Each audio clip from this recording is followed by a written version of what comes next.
Everyone. Good to see you. Push this. Well, it was an instant hit. It was already being passed around. Oh, it is? Facebook Okay. Hi, everyone. Good morning.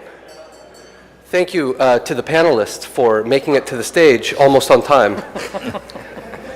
My name is Arthur Milikih. I am the Executive Director of the Claremont Institute Center for the American Way of Life here in Washington, D.C. We just opened. This is our first major conference. Thank you for coming. Our goal in this center, well, we have a couple, are very simple. Number one, fighting woke doctrines and the institutions that they possess and which they use to impose those doctrines onto the American public. And two, making the right more honest and therefore more useful to the nation, as it is not really currently. Now, as far as I know, this is the first major conference, or among the first, I should say, on the right about woke capital. On the left, of course, they've been having such conferences for decades, hundreds of them, and they've successfully planned their conquest, which is why they don't really have conferences like this anymore. Now they are in the consolidation stage. They're more concerned with how to keep and deploy their corporate asset. In just 3 generations, America's most powerful corporations went from being more or less patriotic to being globalist, and now to handing out billions of dollars to leftist and even revolutionary causes, and spreading identity politics, or even imposing it. Last year, for example, corporate America gave $5 billion, that's with a B, to BLM, an openly revolutionary organization.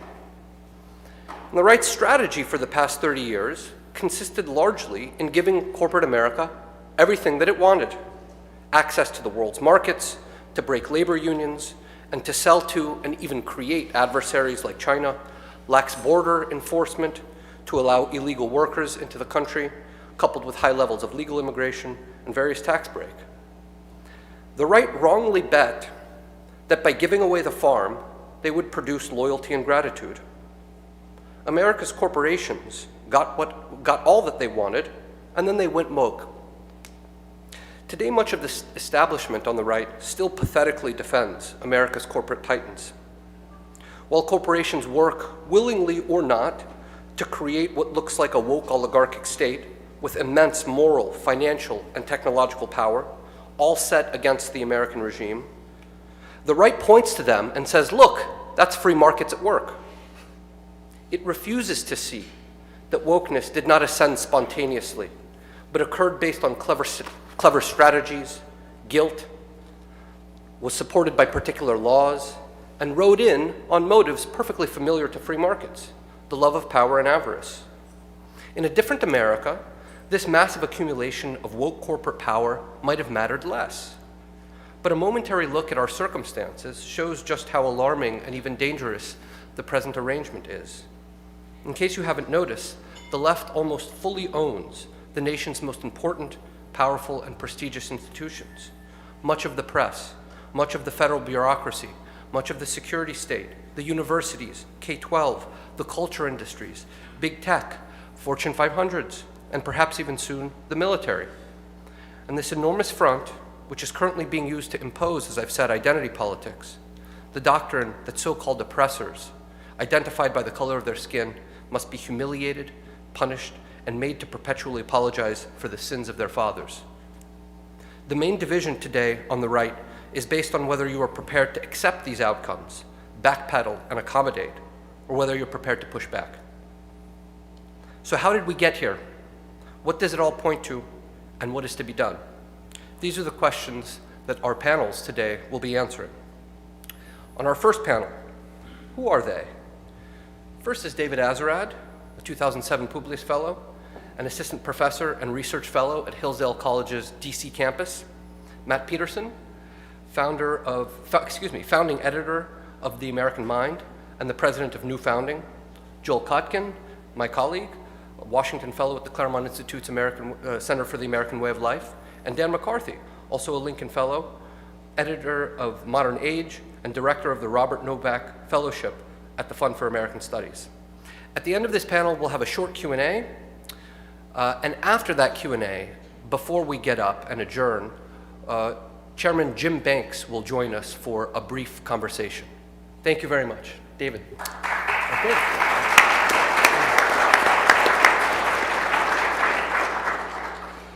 I don't know if you guys read the Babylon Bee, but in the lead up to the last Super Bowl, they ran a story with the following headline: "Conservatives sit down for a relaxing evening of being insulted by every major corporation in America." Now, it's funny because it's true. There's a very amusing but also quite insightful Twitter handle called Woke Capital. If you don't follow it, you really should. And the anonymous guy who runs it, who's basically documenting corporate woke propaganda, sat down for an interview a couple years ago and said, "To date, I know of only one publicly traded company where I couldn't find any woke signaling whatsoever." To help you situate the number, there are 3,500 publicly traded companies in America. Big business has gone woke, or as my generation would say, they're actively taking sides in the culture wars. They've joined the media, Hollywood, the universities. Arthur, you left out the mainline Christian churches as reliable allies on whatever the progressive cause du jour may be. Climate change, gun control, and of course, anything having to do with women, so-called people of color, and the so-called LGBTQ. And conservatives and libertarians, for the most part, are really scratching their heads. They're quite perplexed, right? You hear stuff like, "Surely this can't be good for business."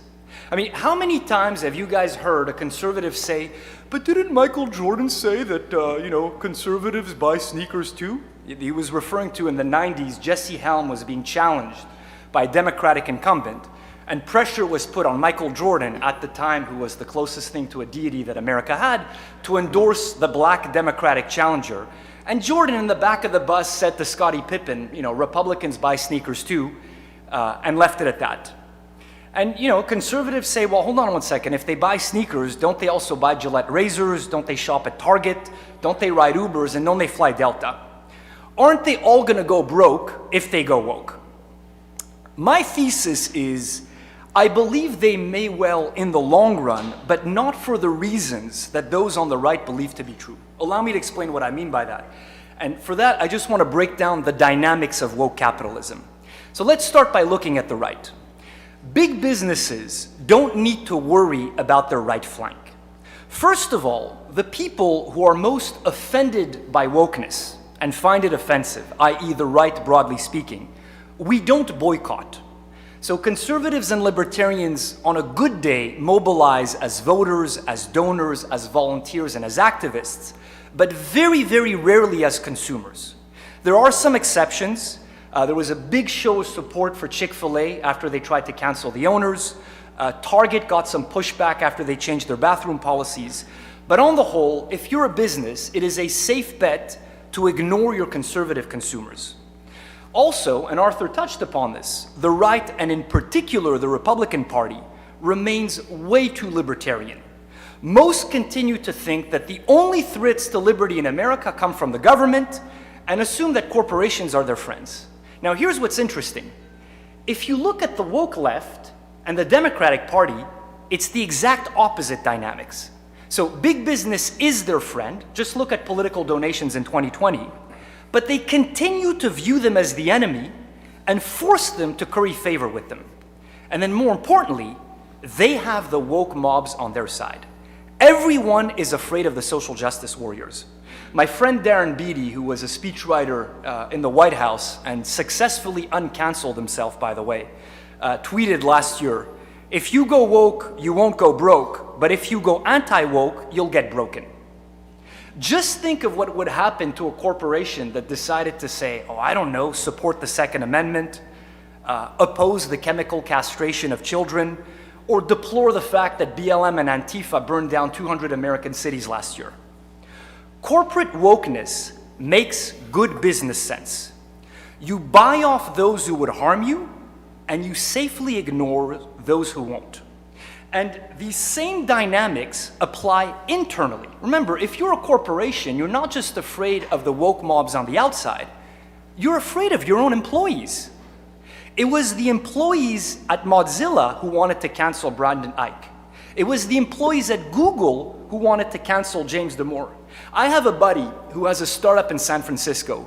He's aged 50 years in the past 5 years trying to get this thing off the ground. Fundraising, hiring, traveling. He's got 20-year-old twerps scheduling meetings with him saying, you know, I'm concerned about the lack of diversity at the company. And what does he need to do? Nod along, because if he says a word, it's over for him. Think of it this way. Displays of wokeness are a very small price to pay to be otherwise left alone to run your business. Václav Havel, the great Czech dissident, tells the story under Czechoslovakia during communism of a greengrocer who puts up a sign in his grocery store, "Workers of the world unite." And he puts it up not because he's a believing communist, but because he wants to be left alone to do his business. At the deepest level, displays of wokeness allow corporations and the oligarchs who run them to morally launder their privilege, their wealth, and their corporate nature. So in a democracy, you need to justify inequalities. They inevitably arouse suspicion. If all of us are equal, then why is it that some people have so much money and so much power? Now, all of you will yell out and say, we know the answer, meritocracy. If you work hard and you save and you have a good idea and you develop a good product, you can get ahead. Now, that used to be the answer in America, and it still resonates with those on the right. Regrettably, the left has dealt way too many blows to the idea of meritocracy for it to still be a convincing narrative in the public square. I think Rawls is most responsible for this. You see it, for example, today in the idea that in America today, we call, good fortune, good birth, and hard work the result of privilege. And so basically, Ayn Rand's poetry no longer speaks to us. And this is where social justice comes in handy. If you hold the right opinions on the most pressing social justice issues of the day, if you donate a bit of money, which by the way is a tax write-off, and if you do a handful of strategic diversity hires that you park in your cost centers, you can legitimize your privilege and become one of the good guys. So Jeff Bezos is not an oligarch who underpays his workers and uses unfair business practices to squeeze out the competition. He's a supporter of racial justice. So think of it this way. The more we talk about racial justice, the less we talk about inequality, oligarchy, and corporate power. Corporate America is afraid of Occupy Wall Street. They are not afraid of Black Lives Matter. They're afraid of Bernie Sanders. They're not afraid of Kamala Harris. Why? Because BLM and Kamala Harris can be bought off. So it all seems like the perfect system. Businesses are masquerading as NGOs, and in exchange, they get to make obscene amounts of money and claim the moral high ground. But, and this is my thesis this morning, the corporations who go woke, even performatively, are playing with fire. Wokeness and capitalism can be superficially and temporarily harmonized, but they're ultimately in fundamental contradiction with one another. If you go fully woke, you will eventually go broke. Now, whether they admit it or not, corporations have to turn a profit. And as long as we retain some degree of market freedom in America, companies that don't do well will go out of business and be replaced by competitors. With the exception, perhaps, of the most entrenched monopolies, i.e. Google, they need to remain concerned about efficiency and profitability. The wokies, by contrast, not only don't care one bit about efficiency and profitability, they're actively opposed to each one. What they want is to redistribute power and honor to their preferred victim groups, you know the list, and to punish the oppressors, straight white men. They don't care about qualifications. They just want the good positions to go to people of the right skin color, sexual orientation, gender identity, and race. Now, for the time being, they're bought off with the symbolic displays of wokeness. But what happens when the wokies start demanding diversity, not in the cost centers, HR, marketing, but in the profit centers, engineering, sales, and product development?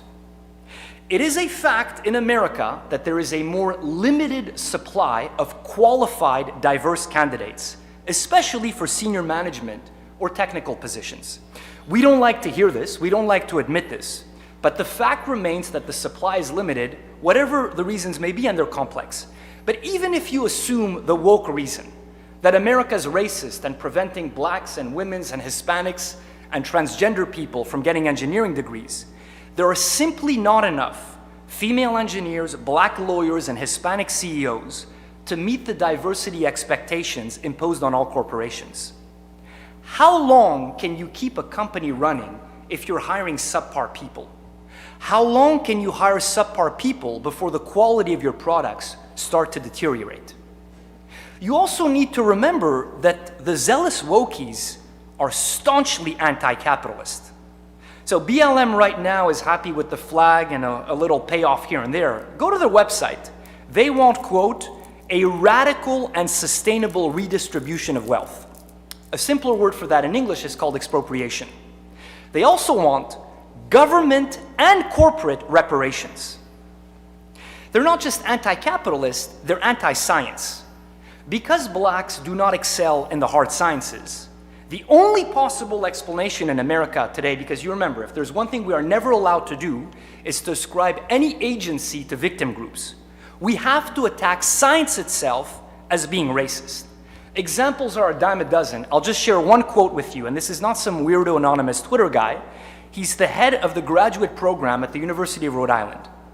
Science, statistics, and technology are all inherently racist because they're developed by racists who live in a racist society, whether they identify as racist or not. Think through the implications of this statement. What will happen if, or should I say when, this way of thinking comes to dominate aeronautics, or oncology, or any other field where the demands of wokeness are contradicted by physical reality? What happens when the boomers and the Xers start to retire, and the corporations are now run by the millennials and the Zoomers who got college as the woke madrasa experience? I don't have the answer to these questions, but I'm growing more and more pessimistic that those in charge will muster the courage to put down the fanatics. I want to end by quoting the most overquoted book on the right, 1984. Everyone remembers this one, but they don't remember the corollary. 2 + 2 = how much according to the party? 5. And because the party has all the power and everyone is afraid of them, no one contradicts them, and Big Brother says 2 + 2 = 5, and it turns out that it equals 5. There's one exception. Physical facts could not be ignored. In philosophy or religion or ethics or politics, 2 and 2 might make 5. But when one was designing a gun or an aeroplane, they had to make 4. Inefficient nations were always conquered sooner or later, and the struggle for efficiency was inimical to illusions. What will happen for America to give up its illusions? Thank you.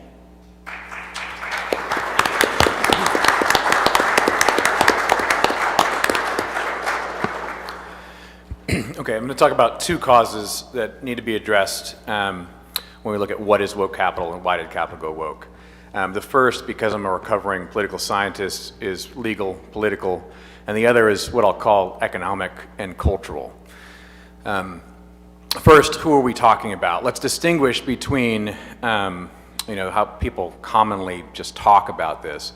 On the one hand, there's the zealots, right? Identity politics, whatever you want to call it, multiculturalism, wokeness, and all it represents, kind of racial tribalization, destruction of the family, replacement of religion, a new notion of justice ordered around kind of racial hierarchies. I mean, that's one group. It seeks, and I think is well on its way towards accomplishing a fundamental regime change. As the Claremont Institute has said for a long time, it constitutes a rejection of the principles of the Declaration, replacing equality with equity, quote unquote, and therefore the structure of the Constitution. Second, most people have in their minds kind of elite opportunists, or those who simply go along with the flow. So at the same time as the zealots push their ideology, you have a tightening one-party oligarchy that is designated woke capital. It crushes dissent, it gets involved in election law, and it's rapidly asserting itself in some way. And you can argue about the relationship between those two groups, but I think for our purposes, we don't need to do that. That's just a game of inches. Now, all of the above is unfolding, and this is something the right never talks about and should, as digital technology is fundamentally disrupting both human behavior and institutions globally. I mean, that's a rolling revolution that's been going on for some time. So the shift in the American cultural and political landscape since the end of World War II has been enormous, right? And the gap between the experience of those 70 plus and those younger is now, I think, a dangerous chasm of disparate experience and really alternative realities that people live in. And a big alternative vision is the understanding of business and what it is. So how did this happen? And now first, Claremont has talked about this for a long time, but probably one of the most provocative and engaging presentations of this argument in recent memory is Chris Caldwell's book, The Age of Enlightenment, America Since the 60s. And we have to first acknowledge that the zealots, quote unquote, have law on their side. We're not just talking about a raging radical leftist ideology.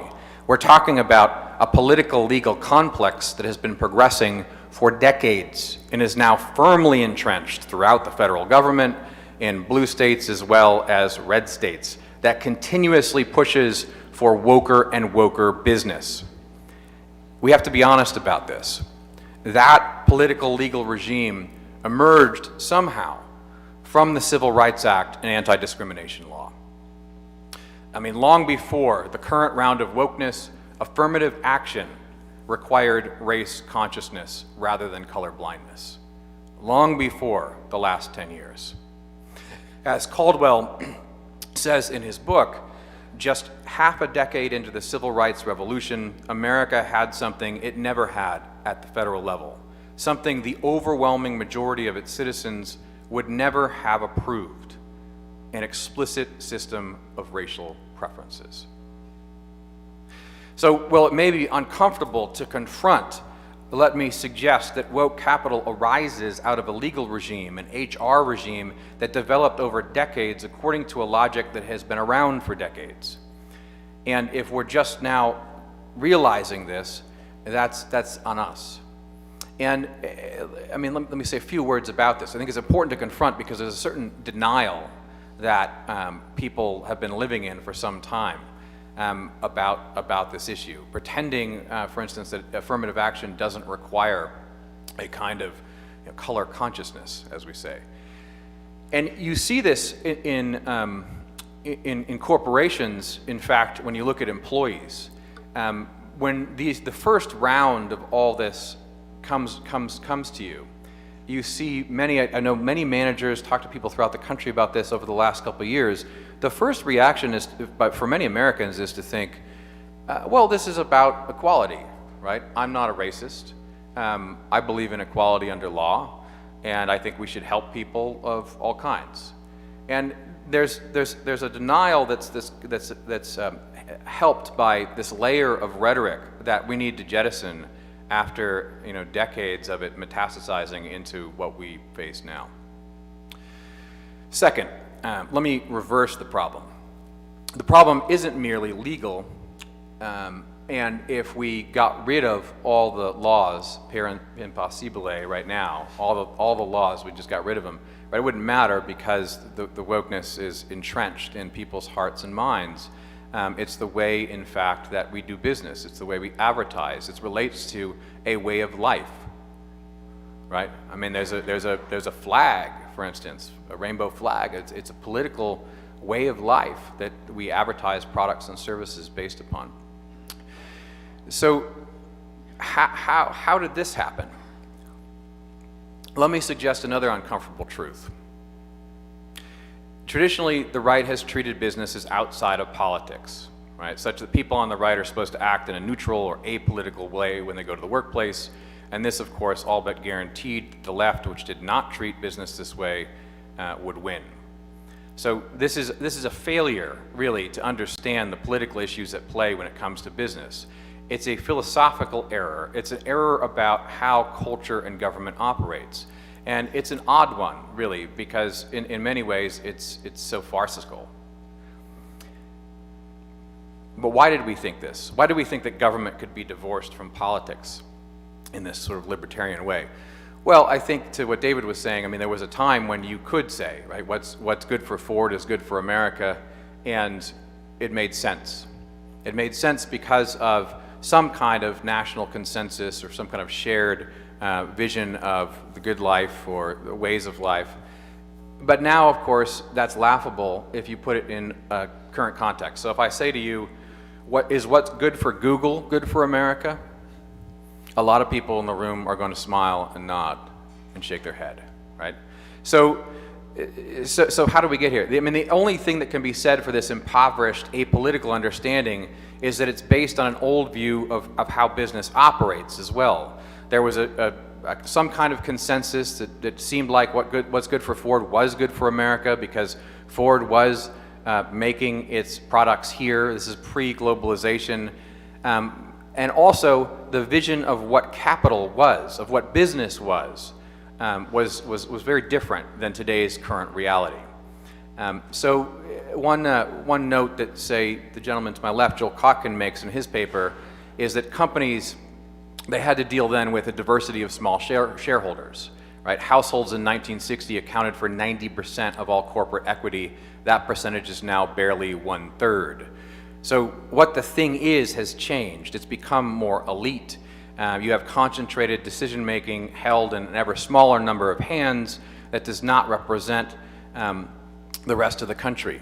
You also, of course, have the troubling fact that we haven't really grappled with, that a lot of these companies are not owned by what still many Americans believe business to be, right? A number of men sitting around the table in the boardroom back in the 1950s with the good of the long-term good of the company in mind, right? They're in fact owned by larger companies who aren't thinking about those sorts of things at all. Okay, so that's our scene. Now consider how the left deals with politics. You could make a quote-unquote conservative case, the one that David was mocking, and you could say, well, look, half the country is one way, half the country is another, so it's good business to stay out of politics. Listen to how today's CEOs speak about this. Here's Nike co-founder Phil Knight, quote, "It doesn't matter how many people hate your brand, as long as enough people love it. You have to take a stand on something, which is ultimately, I think, why the Colin Kaepernick ad worked." Can you imagine a single CEO saying the same thing about an issue leaning right? Let's take the owner of Dove Soap, Breyers Ice Cream, Unilever. Listen to this. He said, "You cannot be absolutely relevant for one segment in this increasingly polarized world. You can't be relevant for one segment in this increasingly polarized world without accepting that it's not going to be the message that other segments want to hear. I really profoundly believe that seeking this mushy middle ground, that's not how the world is anymore." Again, can you imagine one CEO on the right saying that? How about PG&E CEO when you remember the Gillette razor ad, toxic masculinity? If anyone remembers this, the razor ad was controversial, and he was asked, "How do you intend to win back the consumer base you've spent the better part of the year offending?" And this is what he said. He said, "People of all ages expect a brand to take a stand. Our intent is to echo positive values. Not everybody will like every ad." Now, you could argue, and you'd be correct, I think, that part of the reason you don't have anyone, on the other side saying something similar is because they would be torn apart in public, in part by other companies and governmental powers. Everyone has seen companies like Parler be drawn and quartered in public. But part of it, let me suggest, is there's a problem in the very way in which the right has conceived of business over the last few decades. In any event, Joel also quotes from American Prospect as a great line in his piece, where they say the Chinese Communist Party figured out that corporations and individuals, not the government, control nearly everything in America. And so if you change them, you change everything else. This is not the way the right has traditionally thought. But let me suggest that, political science notwithstanding, many of the most significant battles right now, politically, are being fought within business, with particularly technology and media. That is effectively a battleground. And that really, it's only a matter of time if you're holding out, right? You don't want to go public and take a stand. It's only a matter of time before the wokeness comes for you. So there's no escape from that. And so maybe more controversially, I'd like to end just with a few thoughts, even though we're talking about what's wrong with how we might counter this. It can't be through revisions to law alone. And it's unlikely that one or two big CEOs come out and takes a stand. And if they do, it's really unlikely that it matters very much. It's clear what's already happened. It's clear what's already established. But let me suggest that new companies, founded by people who understand the moment, might in fact gain a hell of a lot of traction right now. I know that many people think, they're sort of doomers about this, that there's nothing that can be done. But I would say that right now we see millions of people in America actually taking action related to products and services in a way that's astounding. I mean, it's astounding that millions of people go through the hassle of leaving Facebook as their natural reaction to what happened in November. And yes, Parler was destroyed in front of the world, but there's lots of ways to skin the cat. And there's lots of people right now, especially in tech and media, who understand the moment and actually want to build something new. And so let me end with this. The right was wrong about business being neutral, I think, in this way. Products and services are built, they're sold around a kind of way of life that isn't expressly political in the sense most people understand the word. Right? It's not Trump on a tank or red or blue. But when you think about how you buy products and how you look at what's sold to you, it very much relates to certain paths, certain ways of life, certain attitudes of being as opposed to others. What does the right present to the American people in terms of a way of life? What does the right offer other than being anti-wokeness? This is something that needs to be built. This is really an entirely new ecosystem of businesses that needs to be fostered, especially in tech and media. And that's why myself and others have created this alliance called New Founding. Thank you.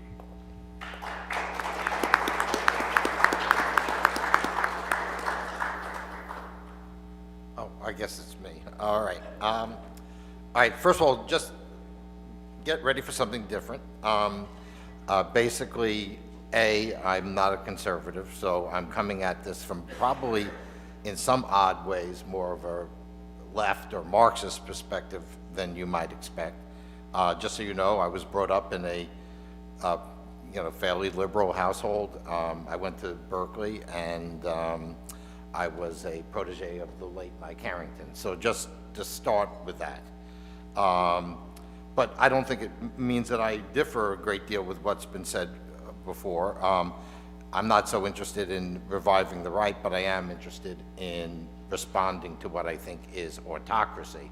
And so my biggest instinct is always to fight against autocracy, so that's why I'm here today, and I'm working with Arthur. One of the things that's clearly changed, and that I think the speakers before have gotten into this quite well, is that we now are seeing this redefinition of what the role of companies is. Are they profit making, and they're going to come and they're going to go, and they're sort of value neutral? And from the social democratic perspective, Yeah, they're value neutral. They play a role. They create prosperity, and when they go off the rails, we regulate them. That was a reasonable response, I think, over time. We've sort of gotten away from that. I want to go a little bit into what the parallels are of what we're seeing today with what is happening elsewhere. First of all, and I'll get into this a bit, we're really evolving quite a bit into something very much like China. As we compete with China, we become more like them. Now, that's probably good from a gastronomic point of view, but but outside of that, I'm not so happy about it. You know, Deng Xiaoping, I've been going to China for 40 years, and you know, and I have to admit, I am astounded by the changes. I mean, you do not understand what's happened if you haven't seen it over this long period of time. But his idea was, he said, we're developing socialism with Chinese characteristics, which means we can cheat, and we can actually, Chinese people are very entrepreneurial people. We're going to take advantage of that. Chinese moms want their kids to do really well. We're going to take advantage of that. So the United States is now doing something that increasingly resembles Chinese capitalism with American characteristics. And I'll get into what those characteristics are, but it's a similar drive towards autocracy and control from above. To give you some numbers, because I think we'll talk a little bit about the economy, the concentration of industry and finance since the 1990s, a tenth of the U.S. economy is made up of areas where 4 firms dominate more than 2/3 of the market. Finance, information, technology among the most concentrated. Financial sector. I remember when there were small banks all over this country where they had relations with local people. Some of them were ethnic banks. The most recent numbers in the percentage of deposits in the largest commercial banks in the United States was 15% in 1984. It's 44% today. It's a 3-fold increase. Local banks have simply disappeared. These were little centers of intelligence and civic culture, and they went from 11,000 in 1983 to barely 4,000 in 2018. So let's just say that there's a bit of a anti-small business pogrom going on of sorts. Okay, then the most frightening is what the speakers have raised, the concentration of technology and social media firms. I'm old enough to remember the early days of Silicon Valley, which were very exciting, about all sorts of diversity, all sorts of, we're going to empower people like we've never seen before, and the consumer is going to be in the lead, and all this stuff you read back from, you know, my friend, the late Al Toffler, you know, he wrote about these things. There was an excitement, and there was, and I think that is understandable. But what do we have now? We have a few companies that completely dominate almost all the major sectors. There's a handful of companies that are about 40% of the Standard & Poor's. That's unprecedented concentration. The pandemic has been extraordinarily good for this tech oligarchy. The blog, The Bellows, I do follow sometimes some Marxist blogs a bit, tripled its profits, and Jeff Bezos made $70 billion. I guess he's got to share that with his wife or ex-wife. And the billionaires earned over $1 trillion since March. In 2020, the top 7 tech firms added $3.4 trillion in value. So this is a direct danger to democracy. You don't have to be a conservative to feel this way. Traditionally, the way I was brought up, more on the left, was concentrations of power are dangerous. This is, you can go back to, you know, British theory back in even before the Revolution. But it was Brandeis, Supreme Court Justice Brandeis, who said, we can have democracy in this country, or we can have great wealth concentrated in the hands of a few. We can't have both. And I think he was completely correct. The reality is we are in a situation which is with President Biden, sort of the springtime for oligarchs. You know, there'll be talk about, oh, we're going to break them up. Believe me, this administration is so packed with people who have represented, worked for, gotten contributions from the oligarchs that they're not going to limit Google. They're not going to break up Facebook. I don't think it's going to happen. So where did this thesis that companies would line up with government in this way in very large concentrations? And I think, you know, the first really good example of this that I found, looking at it historically, was from Italy under Mussolini. Mussolini, you know, we think of him as kind of a buffoon today, but actually from a philosophical point of view, he was actually fairly sophisticated. And his notion was that you would have an alliance of the large property owners with the state. And as long as the property owners and the big industrial groups followed what the state wanted, he was fine with it. This is very much like what you see in China. You know, China, the companies are expected to act in the national interest. You talk about globalism. They believe in globalism as in conquering the globe. That's what globalism is in China. When companies steal technology from Western companies, they're called patriotic thieves.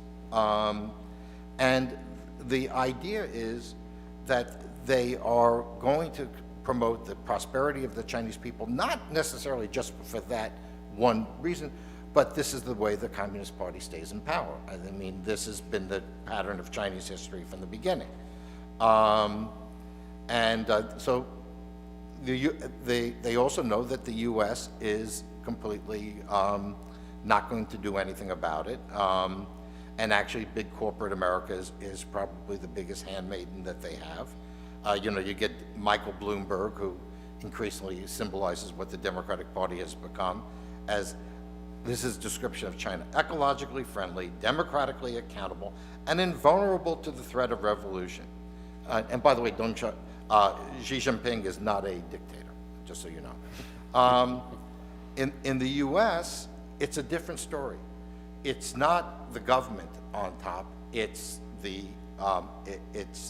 corporations on top, and their role in creating the present administration.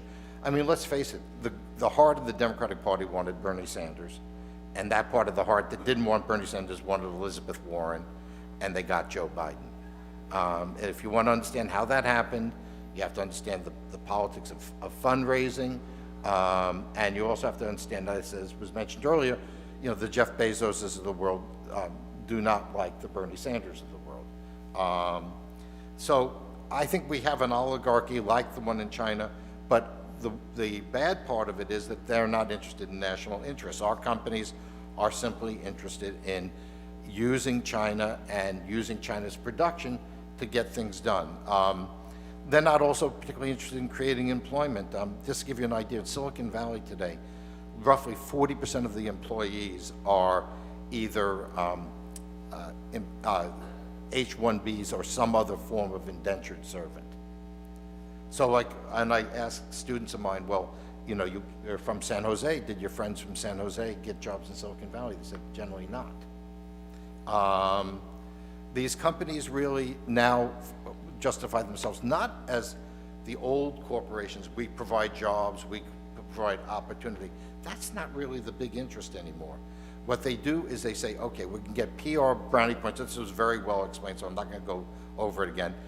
But by embracing draconian climate policies, if you're a high-tech company, you can make a fortune investing in solar and wind, guaranteed profits, and it doesn't affect your business at all. It does affect, obviously, other people's business.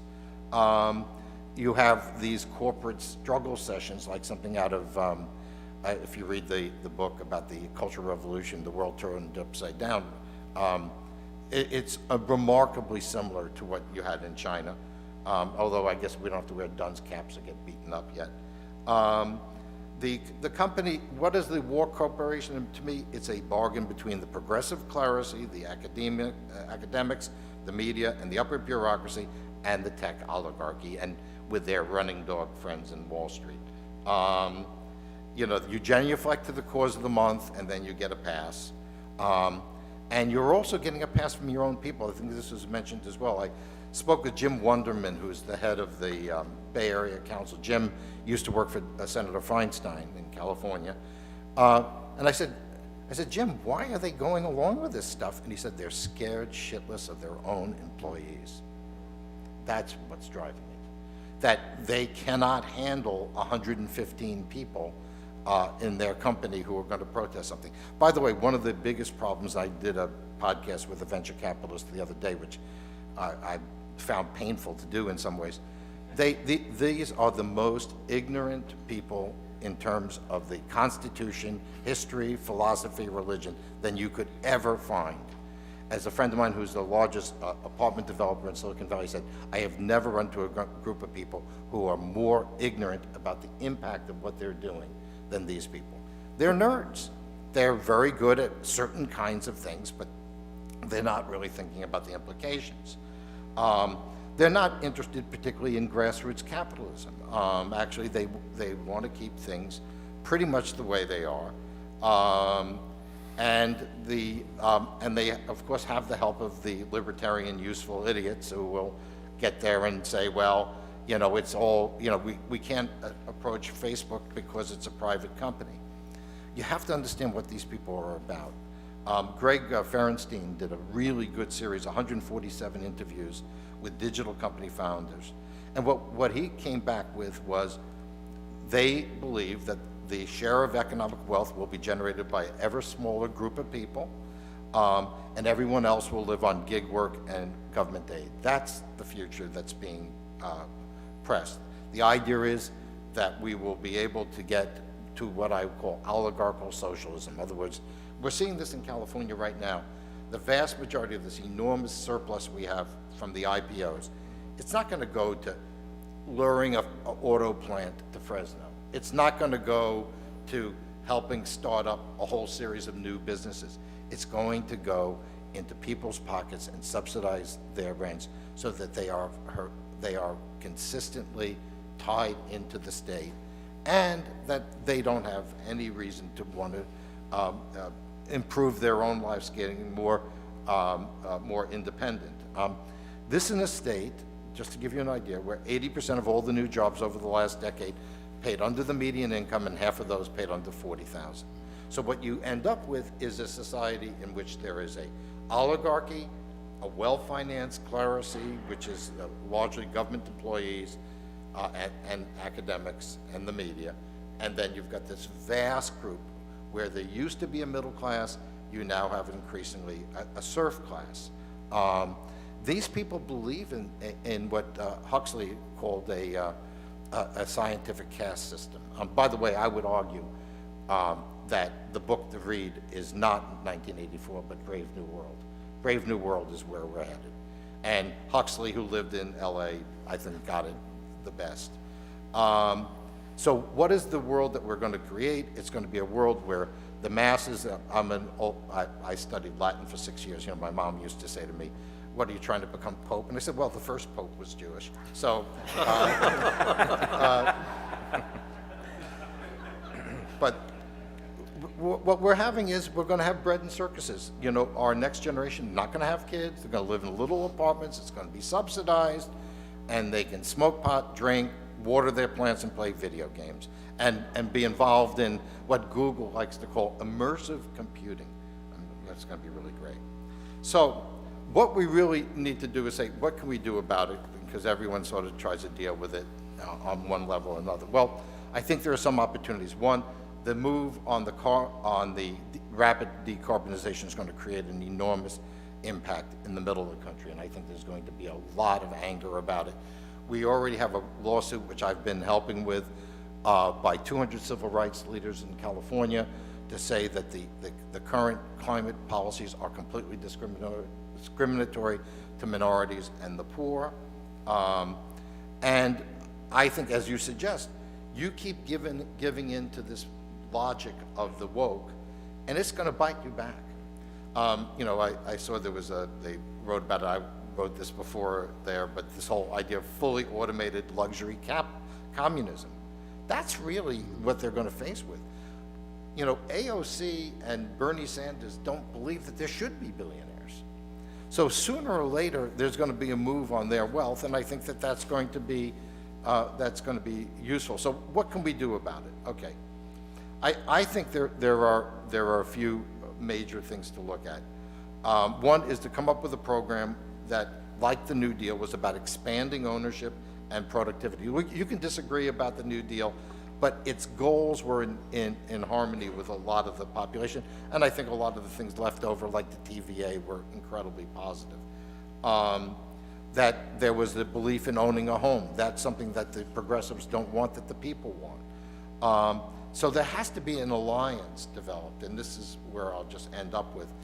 There has to be an alliance based between people like you who have woken up from your libertarian dogmatic slumbers and want to reach out to this new constituency, but you got to be able to have a direct contact with it. So I would argue that what you really need to do is have a room that looks very different than this one, a panel that looks different from this one, and you know, I'm perfectly happy to stay in California and not get on a plane. But the reality is you've got to have direct contact with unions, particularly the private sector unions, some of the traditional liberals who are very upset by where the wokes are leading us, and by minorities. If you're going to make the Republican Party a working class party, remember by 2030, 50% of the working class will be black or Hispanic, basically. This alliance is possible, but you're going to have to bring people in. Like I think, you know, the Industrial Areas Foundation, for instance, used my book on feudalism as a textbook for their organizers. That's a break. That's a move into a group that was the Saul Alinsky group, who now realize that the wokes really aren't offering them very much. I think we need to be able to also be very firm that, and I know this is probably going to piss people off, you got to get rid of Trump. You just can't. As long as you have Trump around you, his constituency is getting smaller, and you're not going to be able to communicate well with millennials and minorities on a big basis that you need if you're going to continue to back Trump. I don't see where that gets you anywhere. But I do think that Trump had some good points, and one of the key points is there is a potential coalition among minorities, among working class people, among middle class people that want to restore the American dream to something that we all understood. You can be a New Deal Democrat, or you could be a Eisenhower Republican, or you could be a Taft Republican and still believe in essentially the same thing. That we have to be able to figure out, how do we get a working coalition of people who share those values together. Thank you.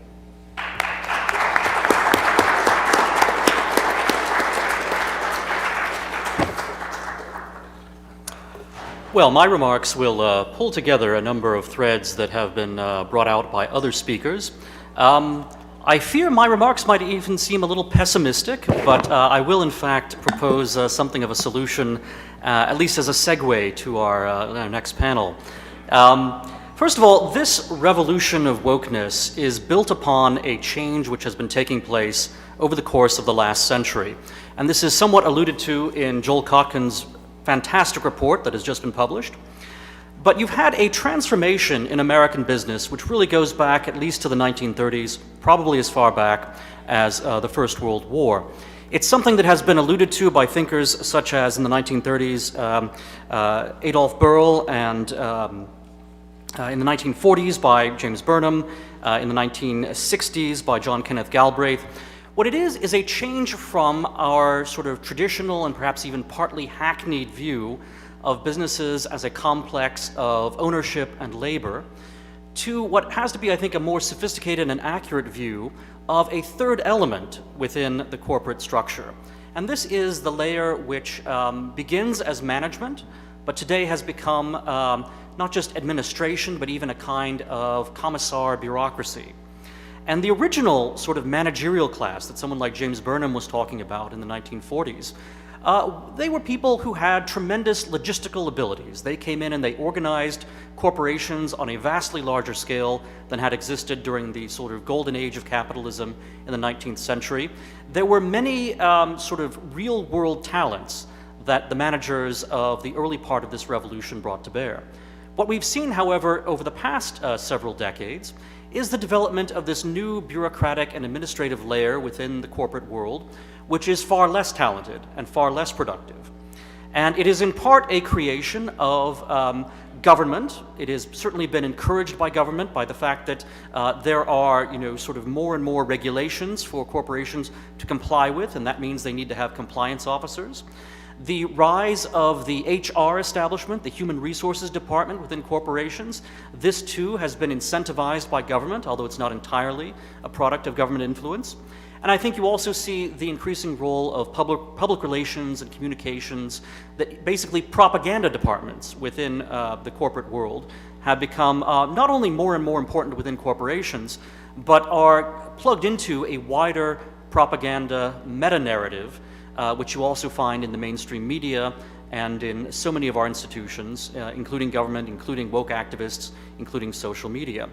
So this development of a new layer, which is neither labor nor capital, is of tremendous significance for the direction that our firms take. That they're no longer simply concerned with maximizing profit.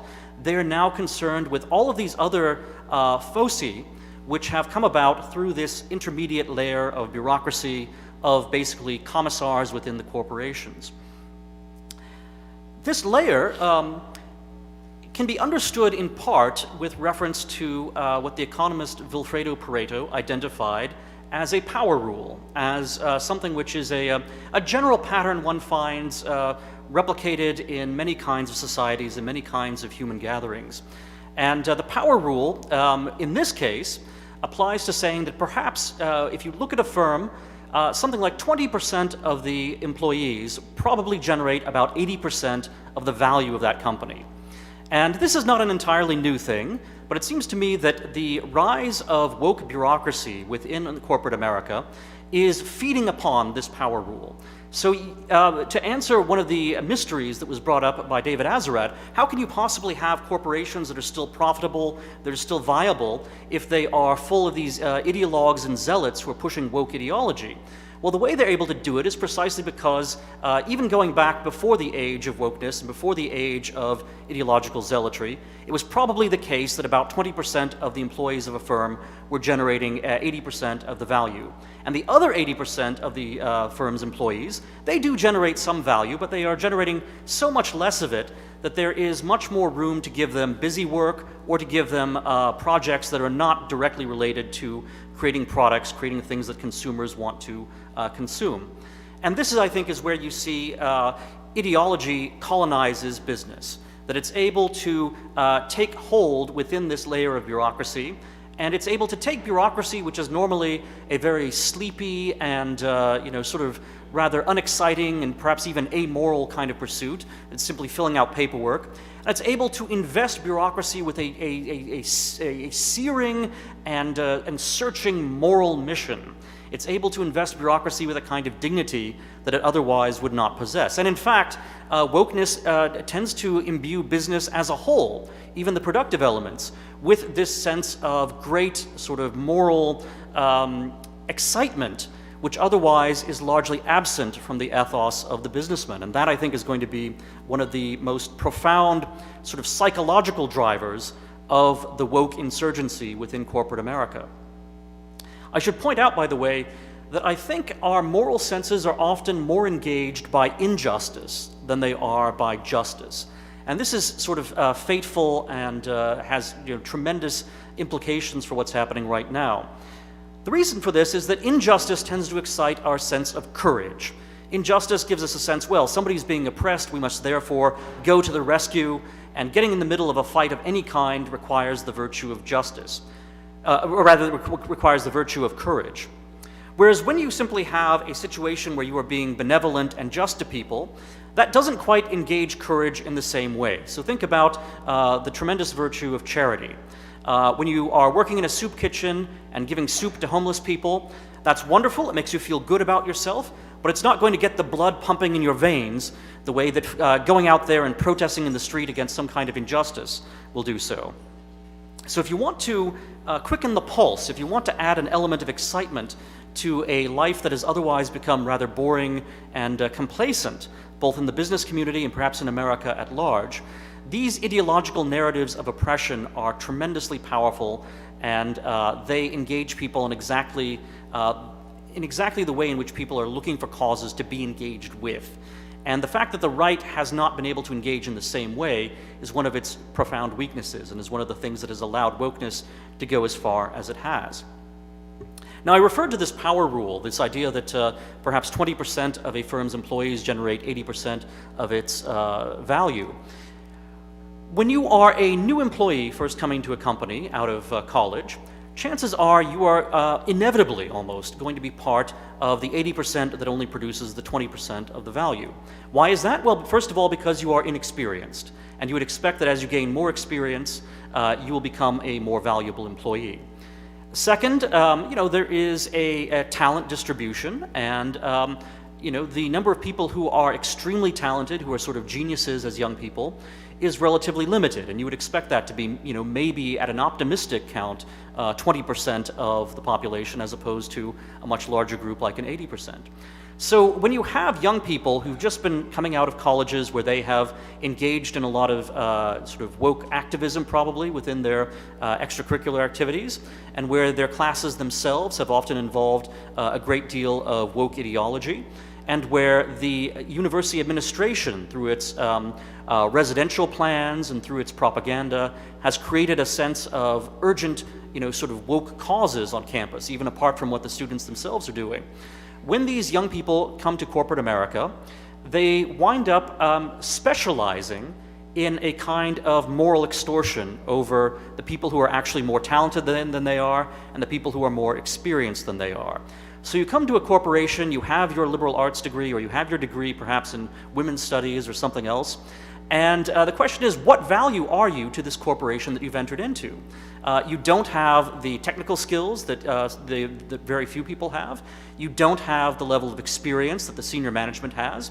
But what you can claim to have that no one else is able to compete with you about is this keen moral sensibility that you have derived directly from your college experience. And this is why you see, I think, the younger employees in so many of these corporations, and the employees who are less attached to actual value creation, are often the ones driving the woke agenda. It's not just because they are naturally the most woke, it's really because this is the kind of niche they can create for themselves within the bureaucracy that exists within the business community. It is how they create value, or the impression of value, within themselves, and it's how they justify their existence and justify their role in a corporate America which otherwise may find them rather superfluous. The question, however, is why the senior management goes along with this. Why do people who have real talent, or people who have real experience, submit themselves to the extortion coming from these young woke employees? Now, there are many layers to this onion, and some of it is a matter of sheer power being exerted by, for example, woke capital itself at the very heights of the financial chain. If you have a company like BlackRock, for example, saying if you want to get a capital infusion from us, you have to obey these certain woke commandments. That, of course, these carrots and sticks, these punishments and incentives can get people to align with the woke agenda. But I think there's an element, too, of actual voluntary acquiescence. And where does this voluntary acquiescence come from? Well, it comes from the desire that all human beings feel to be proud of themselves and to feel as if they are good people. And so if you are able to manipulate the narratives that justify or that define what goodness is, especially in the sense of fighting against injustice, you are therefore able to manipulate and pull over magnetically so many people who want to feel, a greater degree of excitement, a greater degree of moral commitment within their lives than their mere activities as businessmen would allow them to engage in. Now, businessmen have virtues, and they have virtues that are peculiar to themselves, and those virtues are not to be dismissed or looked at lightly. Many of the virtues of the businessmen, however, are what might be considered amoral virtues, or virtues that do not involve conflict. They in fact involve avoiding conflict or resolving conflict. So the advantages of a commercial society historically are thought to be things like a commercial society will be tolerant. The businessman is not going to want to exclude customers regardless of whatever their personal background may be, their race or their sexual orientation or their religion. The businessman is going to be neutral about that in theory, and at least in the ideal. He's going to want to sell to every possible consumer. The businessman is also going to encourage a society which is dedicated towards prosperity and towards peace. And the values that are conducive to that, the virtues that are conducive to that, are rather different from some of the older virtues that we see during the Christian era and during the classical world. So you tend to see within a commercial society a downgrading of such virtues as courage and the virtues that involve conflict and hard choices as opposed to reconciliations and an ability to bring together opposites. So the bourgeois virtues, the virtues of the businessman, are very considerable, they're very good, and yet they also have certain limitations in terms of their appeal to the human psyche. They do not appeal to what is highest in the human spirit. They do not appeal to this, this desire to not just have a good system, not just have virtue, not just have a kind of a kindly outlook on other people, and not just have a peaceful society, but to have a society that is actually heroic, and to have a sense of engagement against injustice, and to be fighting against evil. The woke narrative is something that allows businessmen to indulge in the fantasy of being engaged in a life and death, sort of existential struggle against oppression and injustice. And if you think about it, I mean, businessmen have always been somewhat vulnerable to these kinds of moral crusades, but in the past, several factors have tended to limit this vulnerability. So if you think about the rise of commercial society and the business world in the first place, it was tied in with the idea of class struggles between capital and labor, and also between the rising capitalist class and the old aristocracy. And this kind of struggle back in the 19th century, and really up until World War I, added a moral dimension to the capitalist and the businessman's life, which was very elevating. And then after that, as you get into the Second World War, and beyond that, the Cold War, there continues to be a sense of moral elevation to the struggle of the businessman and the capitalist, because of course the Cold War was being fought against communism, which existed in order to dismiss both Christianity and also the capitalist ethos and the capitalist practice. And so the businessman, by being an element within the Cold War, could feel as if he was a warrior against a certain kind of injustice and a certain evil that existed outside in the form of communism. And I would say even for 10 or 15 years after the end of the Cold War, there was still a sense of moral elevation that the businessman could feel based on the sort of afterglow of the Cold War struggle. And this was seen, for example, in the idea that our commercial relations with China would naturally lead China to follow the same path as the Soviet Union towards collapse or towards profound reform that would do away with communist tyranny. And again, for about 10 or 15 years, businessmen could believe that. They could actually think, yes, that simply by having relations with China, by moving manufacturing over there, by providing cheap consumer goods to more Americans, we are also helping to end communist tyranny within China and to bring about a world that is much more profoundly just than the one that exists when you have communist tyranny in China. But now, of course, people understand, or at least at some level they intuit, even if they don't want to admit, that this hasn't happened and is not going to happen, that we are not in fact liberalizing China or winning a great struggle against injustice by having deep economic relationships with the People's Republic of China. That in fact China has, as Joel Kotkin has rightly pointed out, become a new kind of competing model, partly capitalist and partly communist, and really it is managerialist in the way that James Burnham had talked about in the 1940s. This new communist model is something which is now starting to transform us, rather than we being the ones who are transforming China. So there's a sense of disappointment, I think, that has settled in among businessmen about their role in the world. They still have the ethics and the virtues that are characteristic of the businessman, but they feel detached from a great moral struggle that would fulfill more of their human desire to combat injustice. And wokeness, by providing such a struggle, is able to engage them and to actually make them sort of, if not true believers and zealots, at least it makes them feel good enough about themselves while they participate in this narrative that they have a hunger to keep going and keep doing so. If you think about it, so many of the businessmen who boycotted Georgia over Georgia's election, sort of law, changes in the past few months, I think they really did believe in what they were doing. And they believed it because, on the one hand, there is this, sort of narrative that has been created about the civil rights struggle. At the time, in the 1960s and the early 1970s, the civil rights struggle and its aftermath were high risk and high cost for businessmen to be engaged in. They were really something that involved great moral struggles and great, upheavals within society. Today, what's happening, however, is a kind of pantomime in which corporate America and businessmen pretend as if they are fighting a great struggle for civil rights, but really there's not the same sort of stakes and not the same sort of risks that had been in place back in the 1960s.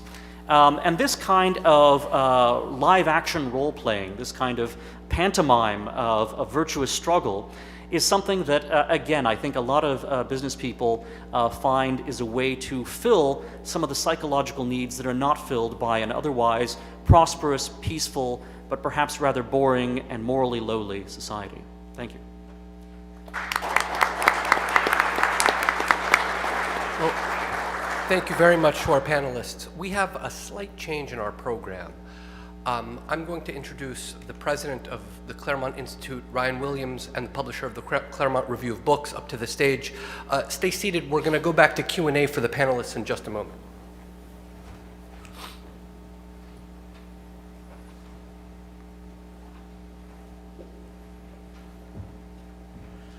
Thanks, Arthur.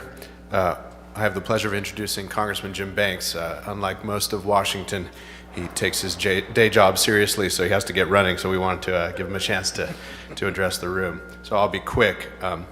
He's old school as a congressman. As the left often likes to tell rather than show, Congressman Banks has put in the work. Before coming to Washington, he served in the Indiana Senate. He's a former county Republican chair, a former Rotary Club president, and a Naval Reserve officer. In short, he has long time and close political contact with that rare and too neglected commodity here in Washington, D.C., that is the real interests and common good of his constituents and their civic community. He's also, of course, the chair of the Republican Study Committee, and is responsible for the most sensible document of recent memory to come out of that committee, let alone the GOP caucus, his cementing the GOP as the working class memo to Kevin McCarthy. We've been honored to publish Congressman Banks at the American Mind, and I'm very honored to welcome him here to the stage today.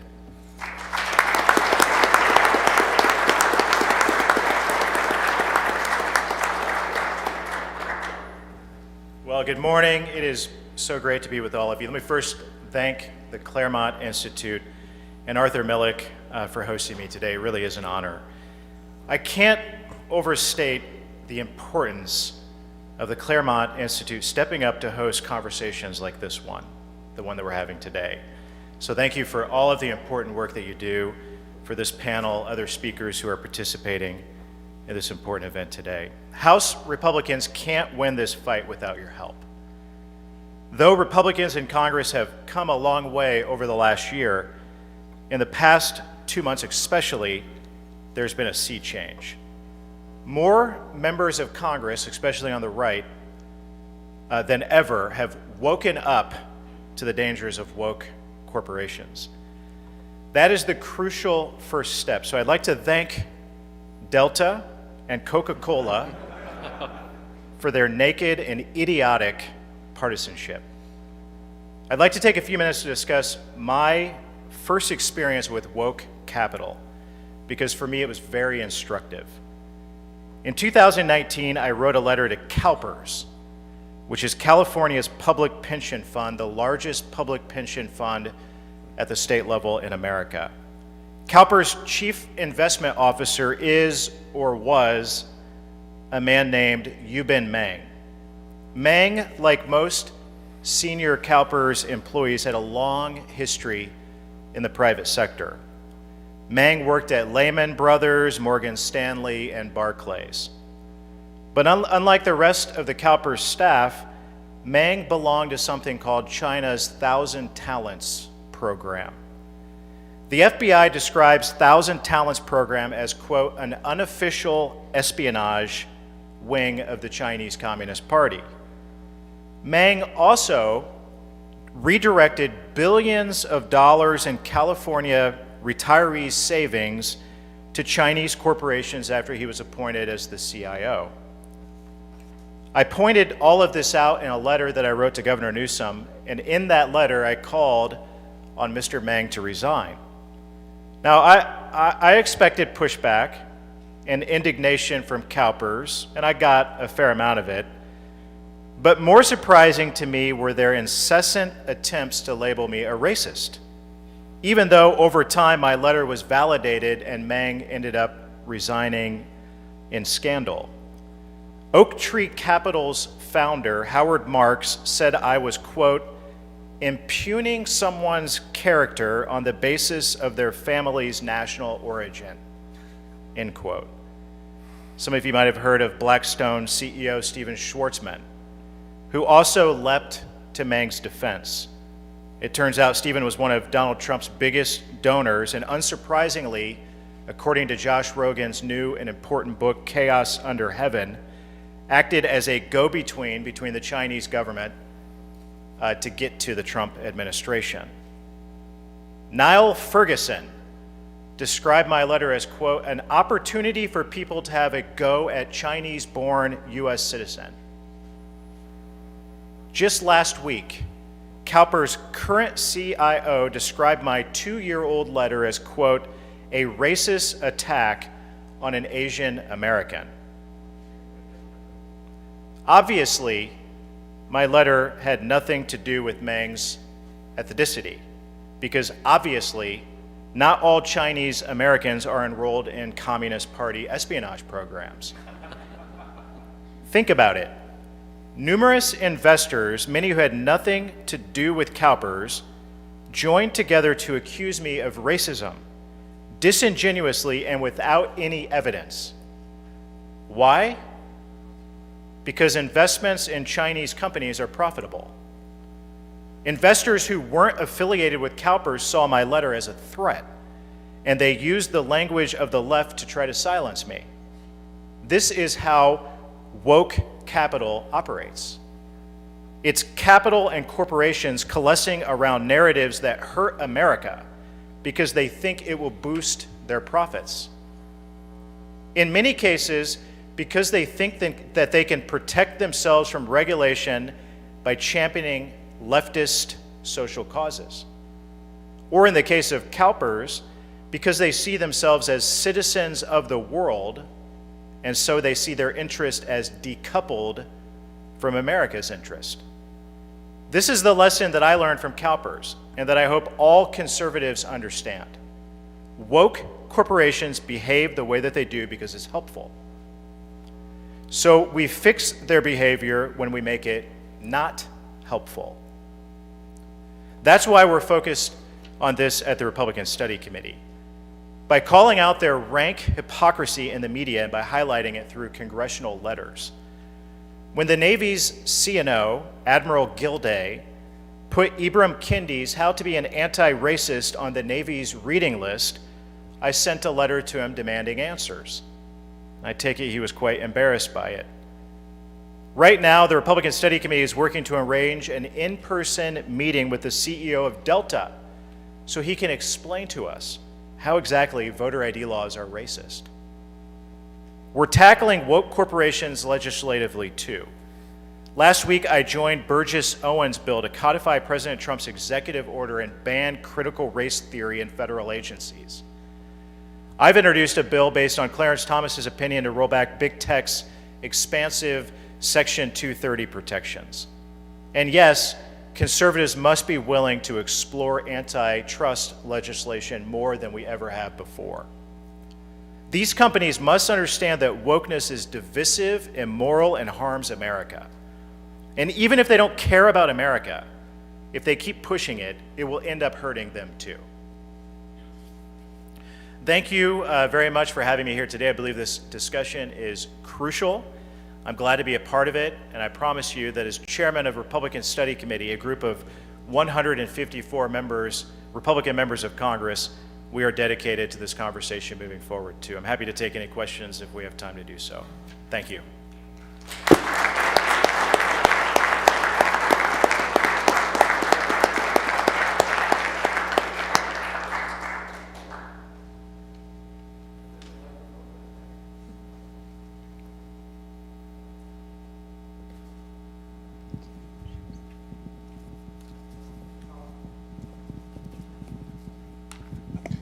Thank you, Jim. Bob Trento from Naples. I just wanted to add, for some reason, not some reason, I see the Republican Party as one of our biggest challenges. There's very little pushback or very little of an opposition party to wokeness and to the Democratic Party, which seems to be all bought into it. We've got the Freedom Caucus, that's great, and we've got probably 5 or 6 in the Senate, but on a national stage, there's nobody fighting for the people that have values like the people in this room. And I just wondered your comments on that. Well, I don't disagree with you. It's been a long time coming, and for too long, Republicans, especially Republicans in leadership, have been silent on these discussions. And for me, it hits home when Eli Lilly, a big pharma company in my home state, came to the State House this year and testified and ultimately killed a very popular voter ID law at the state level that was moving through our State House. And to your point, whether it's Republican leaders in Washington or in the states around the country, it's time to fight back more than we've ever fought back before. As I said at the beginning of my speech, I believe we're on the right track. Republicans are recalibrating. Our leadership is getting this more than before, maybe not satisfactory to everyone, but it takes events like these, it takes leaders like you to call on, especially your Republican members of Congress. I understand not all of you would self-identify as a Republican, but it takes pressure from you on our Republican leaders to get there. And I consider myself to be one of those leaders in the Republican Party, representing the largest conservative caucus in the Congress, 154 members. So that being said, the fact that I'm here and I'm the chairman of the largest caucus in the entire Congress overall, I hope gives you a sliver of hope. And then moving forward, when we all leave this room, I hope you'll put more pressure on all of us to do more, and I believe that we will. We do not have a choice. Anybody else? Yeah, I have a question for you as well as the panel. We've heard differing motivations behind the leaders of corporations. So I guess I should introduce myself. I'm Andrea Lucas. I'm one of the 3 Republican commissioners on the EEOC, which ironically, of all places, is the last bastion of conservatism in the administrative state right now, given that we have majority control for a few more years. And so my question is, to what degree do you think that corporate leaders are looking for cover from the government, whether it's from the EEOC or from the Republican Party in Congress, against either their woke employees or the pressures that they're getting generally in the culture? Because I'm hearing varying things, both from the panel and from stakeholders. Some are saying, well, they're scared, they're terrified of their employees. Some are saying, well, they're willing to acquiesce because it makes them feel good, and others are saying that they're desperate for the government to take action. Figuring that out, I think, will help us determine how best to pressure and fix this. That's a smart question for a smart panel. And with that, I'm going to race back to Capitol Hill. Thank you. God bless you all. I'll ask the panel if that's what you want.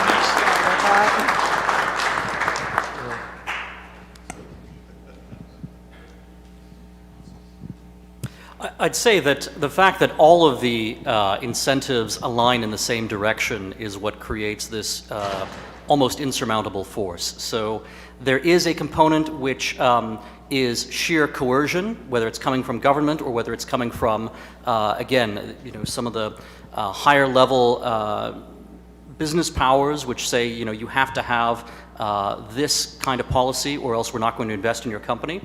But there's also, that moral element that I alluded to, where you want people not only to be, sort of forced, so to speak, at gunpoint to obey your commands, you want them to internalize as much control as possible. And this again goes to the 1984 and, to some extent the Brave New World examples. That, a really effective system of total control is not based just on coercion, it's also based on getting people to implicate themselves in the system.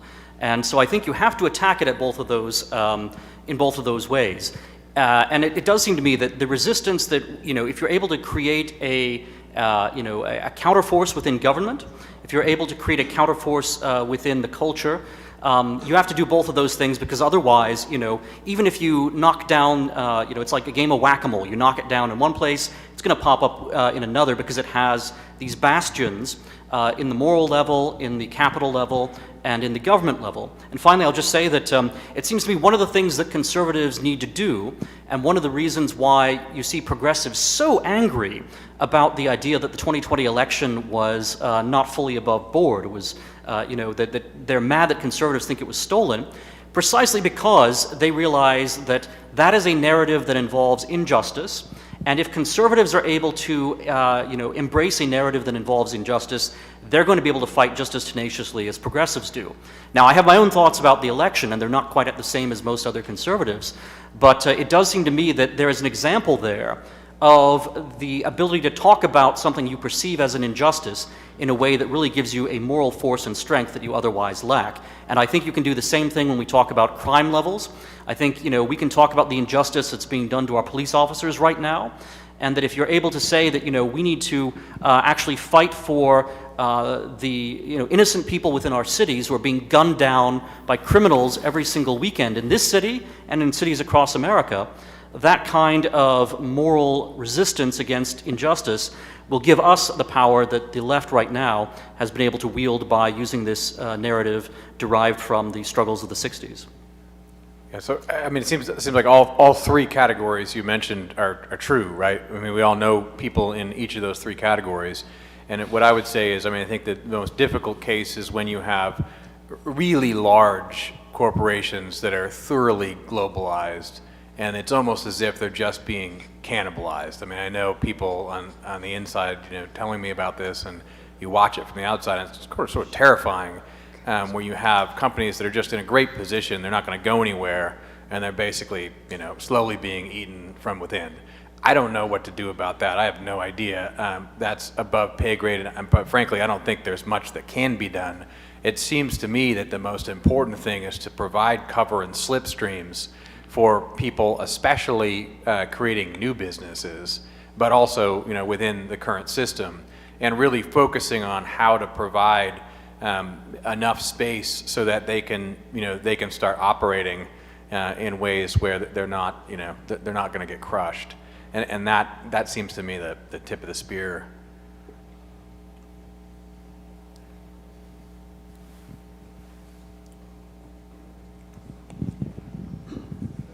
Hi, thanks for putting this together. This is a really great panel. I just want to put a couple of tools out on your radar. I'm Justin Danhoff. I've actually been fighting the woke for 12 years as a shareholder activist from right of center. It's been a very lonely battle. I'm glad that there's more people willing to fight. And I would put it to you this way. The takeover that we're talking about of this cultural lane is three parts. It's top down. It's the C-suites and the boards that are starting to resemble, leftist positions. It's bottom up. It's the employees that we're talking about. They're all afraid of their employees. And this is everywhere. This is at Facebook, but all the way to Coca-Cola, right? And it's outside in. That's where we all live in, right? It's the outside in takeover. And I want to put two issues on your plate. And they're shareholder votes, right? If you think the 2020 election was rigged, they've got nothing on the way that shareholders engage with business. First of all, again, I'm the right of center shareholder. That's it. There's almost 100 groups on the left that engage as activist investors to push their issues. And the evidence shows that we have the equivalent of a red or purple state election that goes blue every year because they coalesce their money and vote, and we're not voting. So there's two sets of votes that nobody's paying attention to. Boards of directors are elected every single year at annual shareholder meetings. Are you mad at Coke? Vote their board out, right? You mad at Delta? Vote their board out. And so we're not doing that. Al Gore gets like 99% of the vote on Apple's board every single year, but 35% of the vote doesn't show up. So think about the power we could have if we were showing up to vote. And the second is shareholder resolutions, right? I wish the congressman was back here because I'd like to put the proxy advisory firms on Congress's radar. Because last year, 53%, quote unquote, of the vote at a shareholder meeting of Chevron asked the company to align its policies with the Paris Climate Accord. Because the left has rigged the vote while we weren't paying attention. The left files 400, 500, 600 shareholder resolutions on their pet issues every single year. I file about 20. So there's an imbalance here of voting. We think about voting very much in the political arena, but these two things need to be on our radar if we're going to have any effect in this space. So I want to thank you guys for that. I just wanted to put that on your radar. Oh, one last thing. Thank you. There's no morality in these companies that are backing or, protesting Georgia's voting law. In the last 3 weeks, I've gotten the CEO of Bank of America, Pfizer, American Express, Citibank, and Goldman Sachs all to back off of their push on Georgia by showing up as a shareholder activist and presenting them with the truth. There was no morality behind it. It was just that Stacey Abrams was the only one in their ear. We weren't in their ear. So if we engage and show up, we can have a lot of influence. Thank you. Thank you. We have time for one last question. In the back. Hi, yes, Jim Copeland from Manhattan Institute, and I want to echo what Justin was saying in the sense he's done a great job of sort of being out there on his own fighting this, but this is something I've followed for years, this sort of shareholder proposal activism, and it is very left dominated, largely because they're just agency costs in the institutional investing world as well, not just in corporations, and it's something we've got to really think about how to address. I guess my question, though, goes a little deeper here, and I think David at the outset was sort of talking about how a lot of this has been employee-driven, not capital-driven. I do think capital's a problem. It's what I spend a lot of my time on. But there was an interesting sort of quick analysis recently by Columbia's Richard Hanani, and I don't know if any of you've read this, about sort of ordinal versus cardinal belief structures and intensity of preferences, basically showing through a lot of metrics. And I do think some of his data set was skewed by focusing so much on 2016, 2020 election cycles, because I do think Trump is a bit of an atypical character there. But even looking back cycles before that, you can see this sort of intensity of preference. So we're not surprised to see this at, say, the universities, where the overwhelming majority of donations flow to Democrats, but you actually see it across a number of businesses, a number of professions, and if that's the case, folks that agree with most of us in this room, may be able to win elections, but this is going to be an uphill battle fighting corporations. Is Richard's analysis here correct? If not, why? And if it is correct, what are the implications? Well, so we liked his analysis so much, we published it at the American Mind this week. I would say if there's a critique, it would be this. So his argument is, look, the right just doesn't have the dedicated group of activists who really care, are willing to get out there and take action, whether we're talking about shareholder votes or whatever else. I would say, what if it's the case that, take an issue like immigration. That's one where I think we could find a counterexample and say, actually, people have been very upset throughout the country about what's happened in immigration for 20 years, but this story, and it's not a story, it's the reality is, the party did not represent them and refused to represent them, and in fact suppressed the energy on the right when it comes to this issue. And there's a number of issues like that. So Trump sort of reveals a little bit of the latent energy, right, or the potential for activism. And so I have a little hard time with his analysis when I think, well, what was going on at the Trump rallies? I mean, how many politicians get people to show up like that? So maybe it's the case that they've been suppressed on the right, but certainly this is true. we don't have the kind of media spotlight to shine on efforts like, say, what Justin was talking about, right? So that's something you have to show, in other words, to large quantities of people who are potential activists what they can do, and frankly, what they can do simply or easily, right? And so you see these efforts starting to rise. There's a lot of energy moving in the direction that we're talking about here.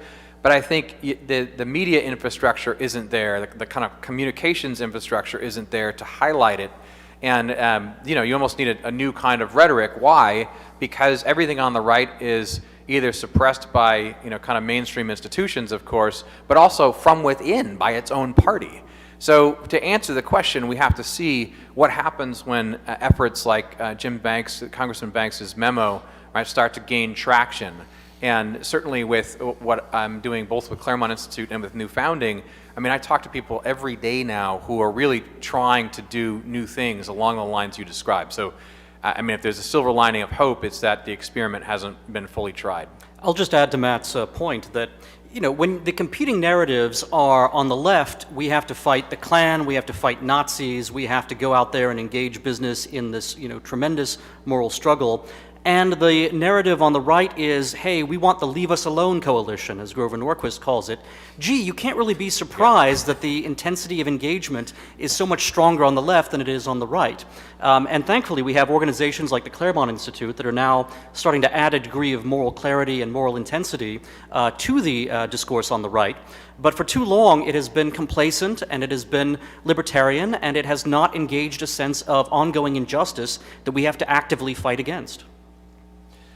Well, with that, we conclude our first panel. Thank you very much. Thank you to our panelists. We reconvene in 15 minutes.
All right, if you could all take your seats, we'll start this second panel.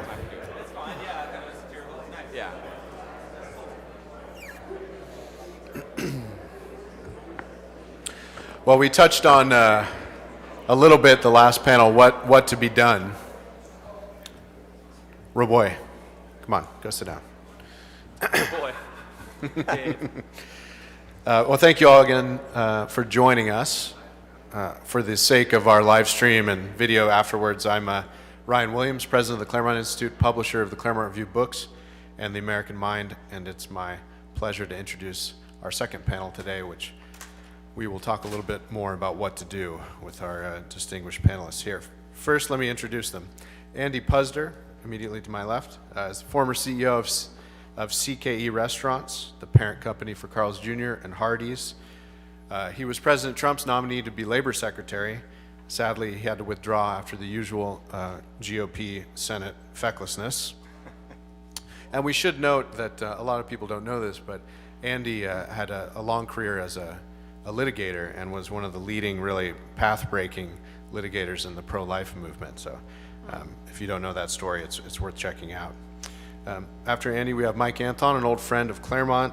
He's a lecturer and research fellow at Hillsdale's Washington, D.C. campus. He's a senior fellow of the Claremont Institute. He worked for the Trump administration on the National Security Council.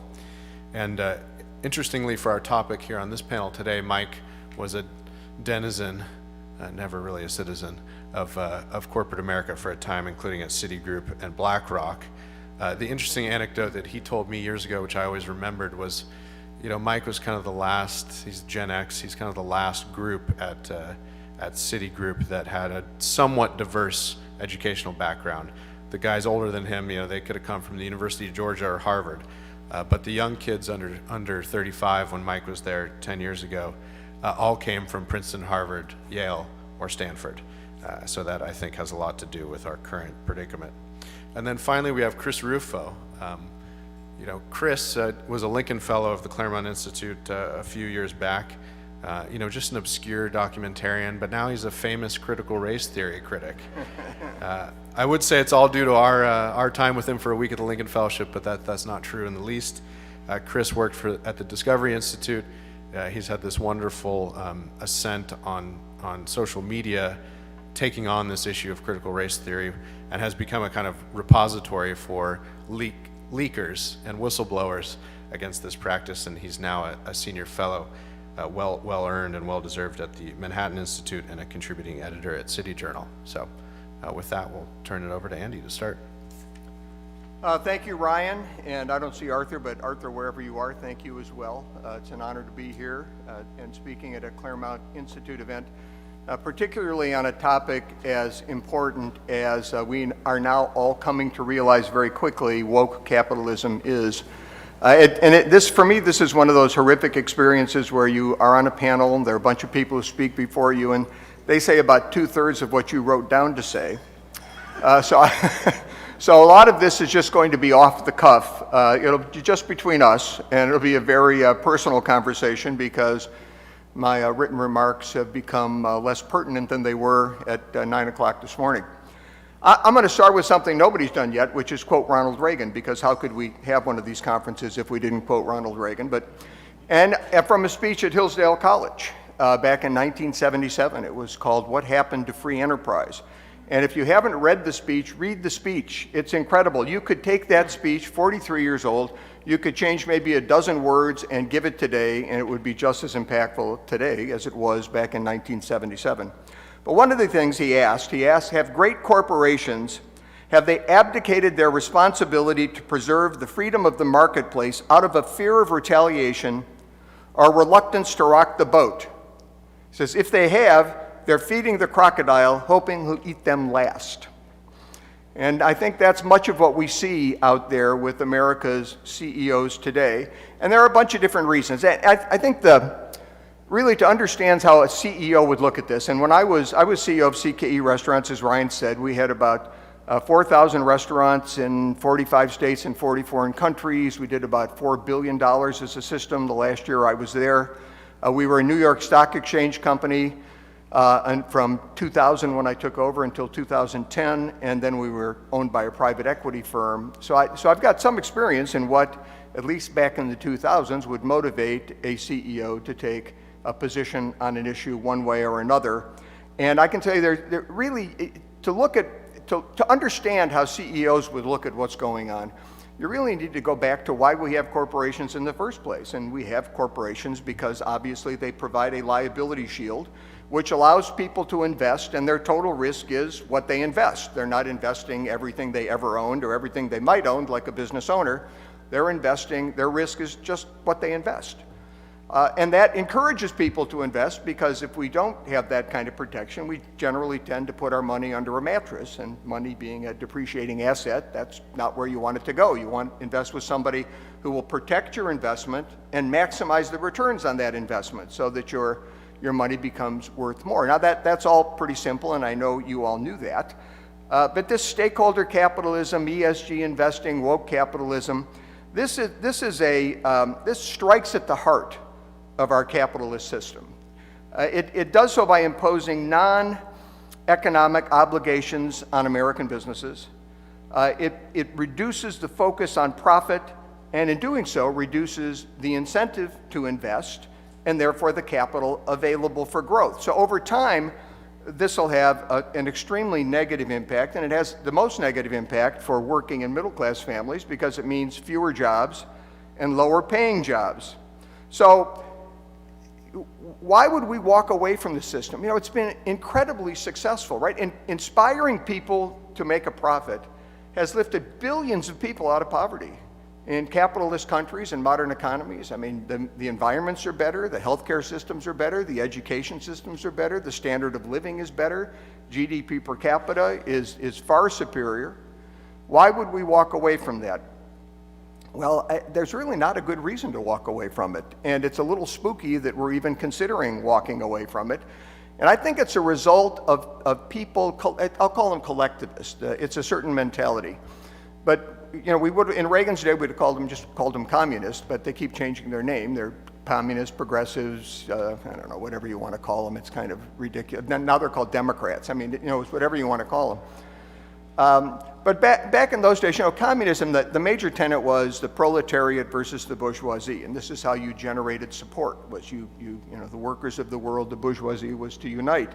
It was the benevolent socialist versus the greedy capitalist. Well, they've kind of taken that, which didn't work in the economy. I mean, we all know that just didn't work. It's an abject failure every place it's been tried. And they're trying to move that sort of to the social sphere, so that you now have the woke and the unwoke, the right and the wrong. If you're not woke, you're wrong. And it's really just taking that same sort of tenet that they thought would move forward in the economic system and moving it into the social system. And as it penetrates corporations, there are different things that motivate CEOs. You know, normally you would think, well, as a CEO, you're motivated initially, you want investment in your company, so you want a profitable company, you want to convince people it's profitable, so they'll invest with you, and you'll have the capital to grow. After you get your capital, and let's say you're a publicly traded company, at that point in time, you want the stock to go up, you want people to invest, because when the stock goes up, your worth goes up. CEOs generally own a good portion of the company, or they have options or some other incentive that drives them to try and increase the value of those shares. Now there's two ways that that's being attacked. The first is, and a lot of the earlier speakers discussed how the left gets together and will boycott or threaten CEOs so that their business, they want to step back and say, you know, God, leave us alone, or at least appear like they're doing whatever they're being asked to do by these woke leftist boycotters or people that are protesting, or you want to stay out of their sight. You want them not to be picking on you. And I tell you, that kind of bothers me less than the second threat, which I'm going to talk to you about in a minute, because I do think we actually counter that threat. I do think we step up, and increasingly so recently. You know, if you adopt these leftist policies, that is a threat to your business. And I'll give you a few very public examples. Let's take the Oscars. 23.6 million viewers a couple years ago, under 10 million this year. I mean, God, can you even watch a movie anymore without, or a TV show without getting depressed? I mean, without having your values insulted? I mean, nobody wants to watch these shows. I went to the Oscars, I mean, I don't know, maybe it was 5-10 years ago. It must have been at least over 5 because I retired 5 years ago. And they brought Michelle Obama in to speak. Of course, they never asked Melania Trump to come in and speak, and to my knowledge, they never asked Laura Bush to come in and speak. But Michelle Obama, I didn't want to be at the Oscars hearing Michelle Obama speak. I wouldn't want to be anywhere hearing her speak, quite honestly.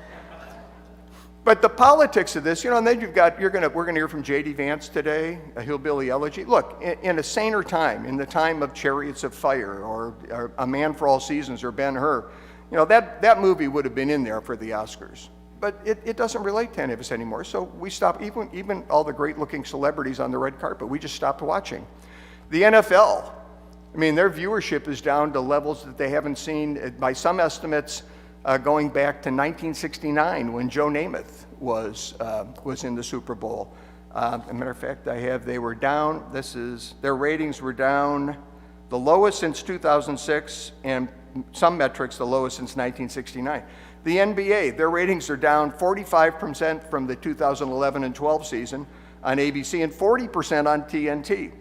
But it's not just these very public entities, that really aren't shareholder-type companies. There's also shareholder companies. Look at Disney.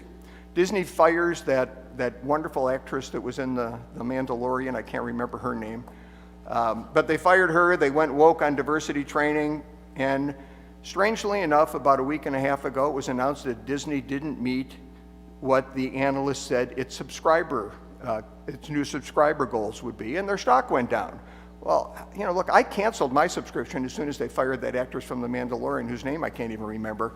But I called and canceled the subscription. I don't know how many people canceled, but obviously not as many people were signing up because they've insulted part of their base of potential purchasers.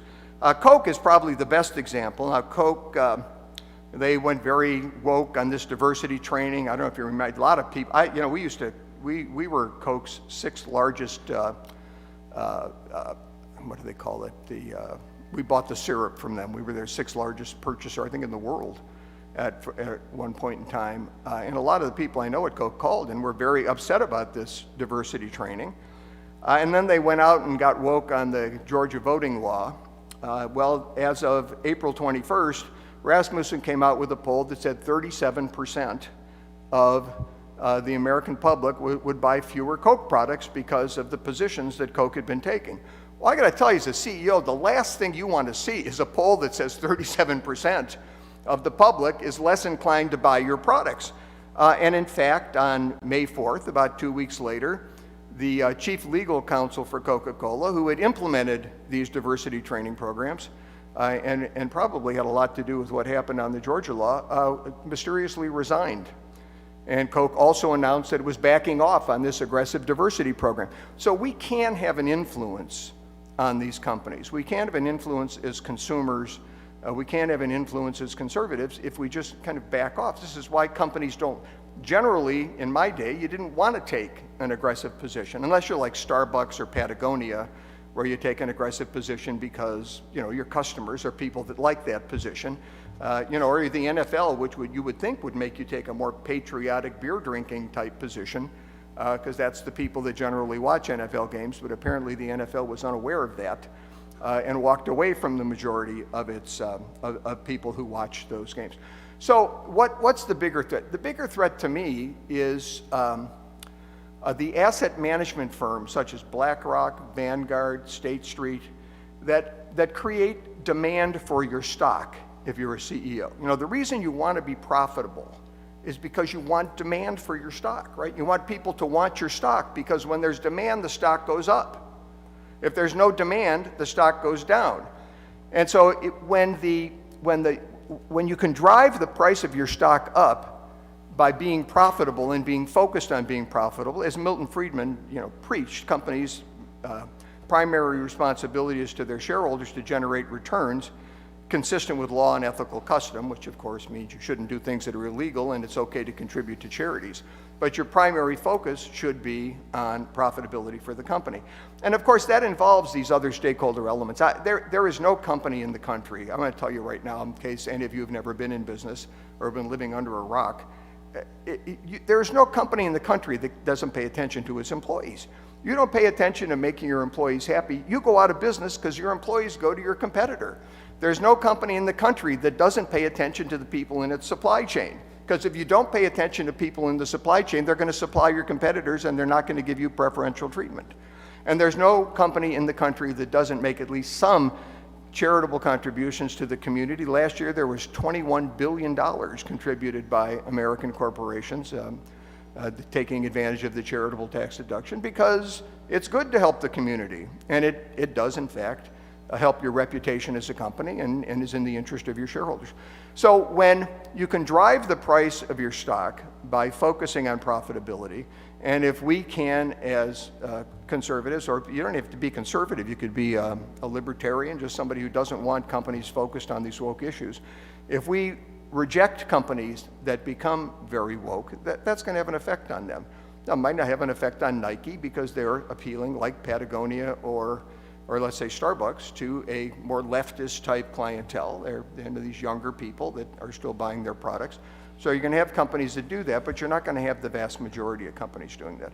So what's the big problem? Well, the problem is, let's take BlackRock, and I hate to pick on Larry Fink, but maybe I will anyway. BlackRock votes is either the first, second, or third largest shareholder in 80% of the companies in the S&P 500. Wow. And that doesn't include Vanguard and State Street. And it doesn't include the other 50 top asset managers that control $60 trillion in assets. And when BlackRock or one of these other asset managers goes to vote the shares on particular shareholder proposals, Justin's out there fighting this battle by himself. Talk about David and Goliath. I mean, this is a horrific situation. When they're out, so far this proxy season, according to the Wall Street Journal, BlackRock voted in favor of 91% of shareholder resolutions on the environment. But they're not voting their shares.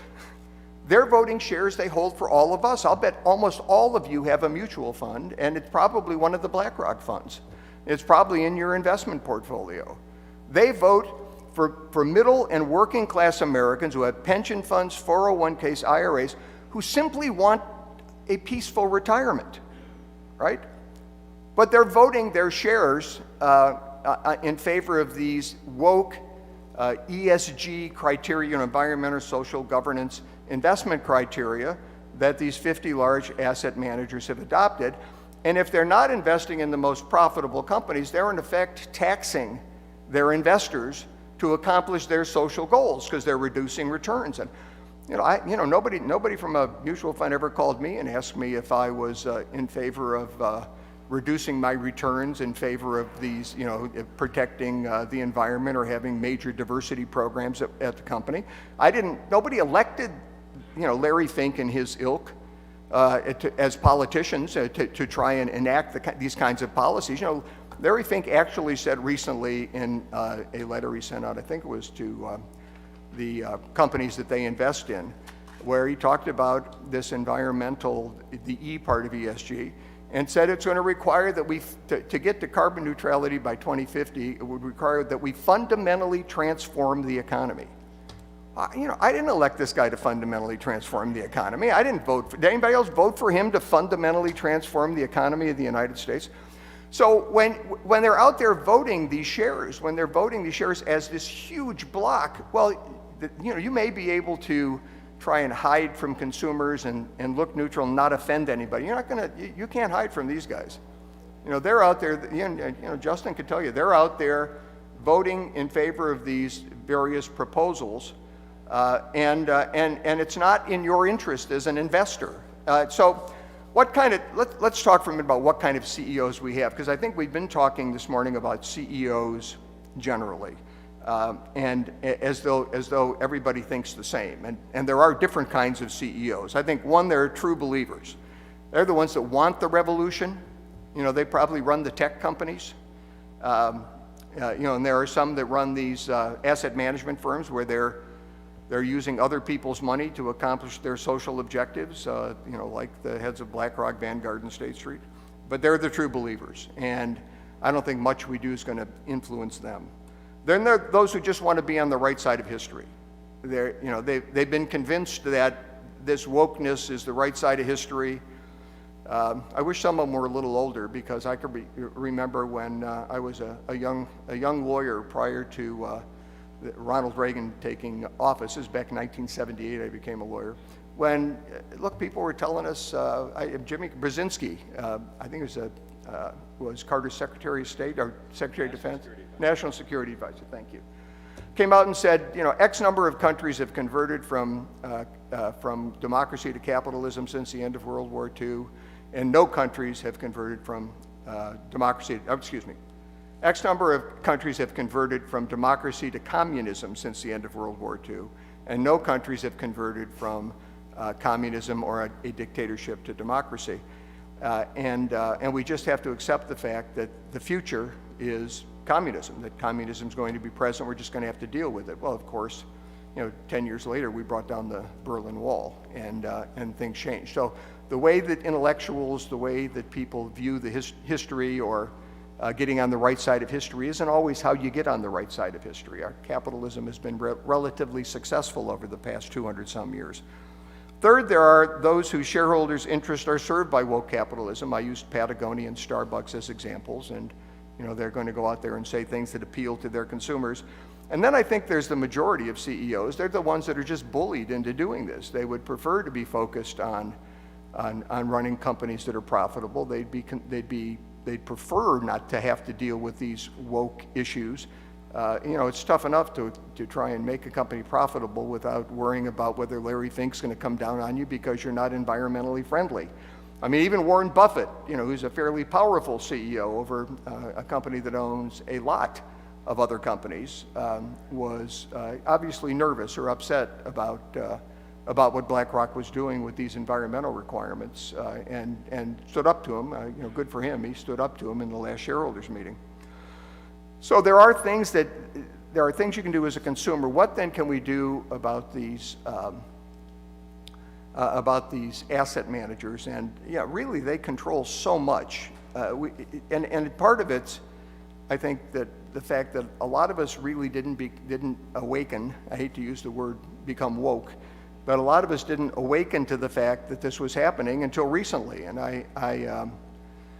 I think the Georgia voting law controversy was a big help in that respect. But it's been really over the last 5 months, 6 months, that I've become aware of this. I know when the Business Roundtable came out and said, well, we're going to focus on, I don't know, they listed 6 things, and shareholders were last. You know, our employees, our community, our supply chains, and I just thought it was bullshit. You know, these guys are putting that out there because they want everybody to think that's what they're doing. But we all know that they're going to be trying to make their companies more profitable, and if this helps them, gives them a little cover so they can hide, then so be it. I really didn't have a great perspective on the power that was wielded by fund managers out in the stock market, and I'm not sure why I didn't, but I didn't. And I think we're at least starting to address that. There was an article in the Wall Street Journal this morning, and it actually came out literally as I was walking out of my hotel room door to come down here this morning. An article came out called "Trump Allies Promote Portfolios Targeting Unwoke Investors." And it's about something called Second Vote Advisors, which is something I'm involved with. Kevin Hassett, the former chairman of the Council of Economic Advisors for President Trump, the individual who set up the S&P 500, the individual that ran the investment portfolio at the University of Chicago, and 2 or 3 other individuals with doctorates in economics have set up a fund that's called Second Vote Advisors. I'll tell you why it's called Second Vote in a minute. But so far there are 2 publicly traded ETFs. One is a Second Amendment Border Security Fund. The call signal is EGIS. and the other is a pro-life fund. It's LYFE. And these ETFs, for example, let's use the Second Amendment ETF as an example. If you invest in the Second Amendment ETF, there's no guarantee that you will have companies that advocate for Second Amendment rights. This isn't like a pure anti-ESG approach to investing. The only guarantee is that you won't have any companies in that group that oppose Second Amendment rights. You won't have activists in support of them, but you won't have any that oppose them. And in fact, about 90% of the companies in these ETFs are neutral. And once you come up with a universe of companies out of the S&P 1500 that don't support or that don't oppose Second Amendment rights, then there's an analysis applied that finds the most profitable companies. We want companies that focus on profits. Our investment theory is very simple. We think companies that focus on profit make more profit than companies that don't. And companies that don't being companies that focus on ESG type investing. And so far, and it's in the journal this morning, so far the results have been pretty good. From foundation back in November of last year through the end of first quarter, I think the life fund's up about 14%, the Second Amendment fund's up about 18%, and the S&P's up about 10.8%. So I mean, so far, you know, the idea of investing in companies that are profitable has worked. We also have some indexes that we're going to be providing. Hopefully this will appeal to some red state pension funds. You know, for example, if you're in Louisiana and you happen to be the treasurer and you're a big Second Amendment advocate, maybe you don't want to invest with banks or investment advisors that won't invest in gun manufacturers or munition companies or companies that actually oppose Second Amendment rights. So we're hoping to generate some support there. And the idea will be that once we get these funds up to where they've got assets under management sufficient to make a difference, and now we've got about 25 million, which, you know, that's not a lot compared to the 60 trillion that these other people have.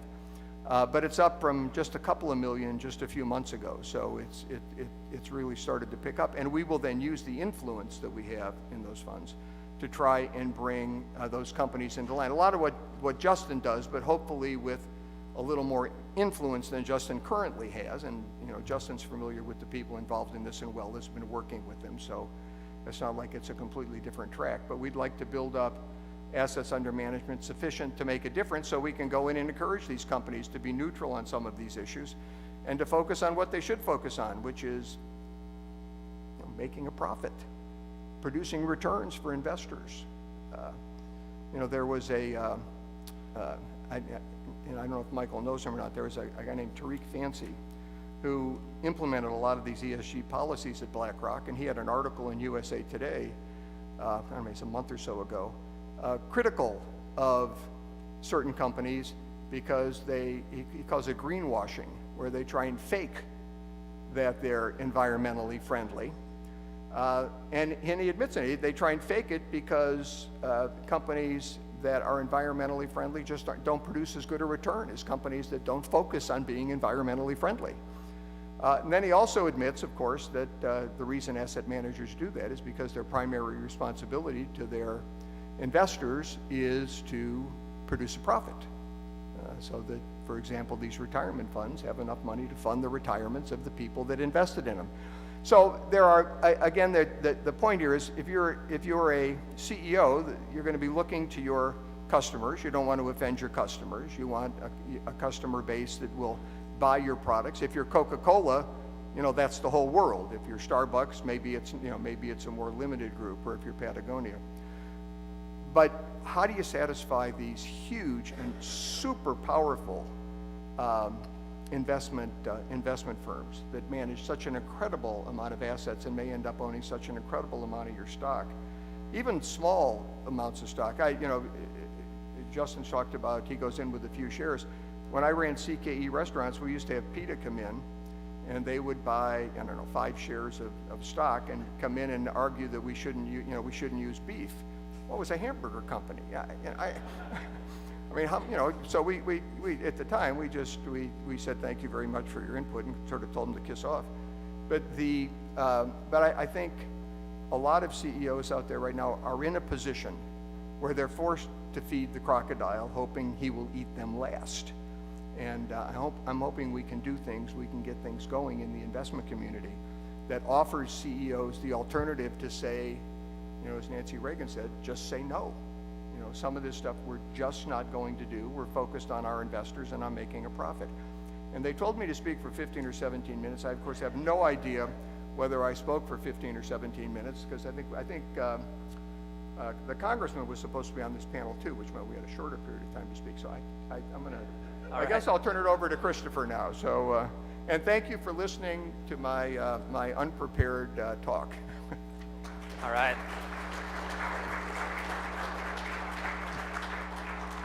Great. Well, how is everyone this morning? Doing well? Good. All right. You know, we had a lot of very erudite and esteemed panelists last time. I'm going to bring this down to a more practical level. And listening to the other panelists, I thought it might be helpful for me to just share what I've come up with now very quickly as 6 principles or techniques or tactics to fighting this culture war. And it's all based on my experience over the last year.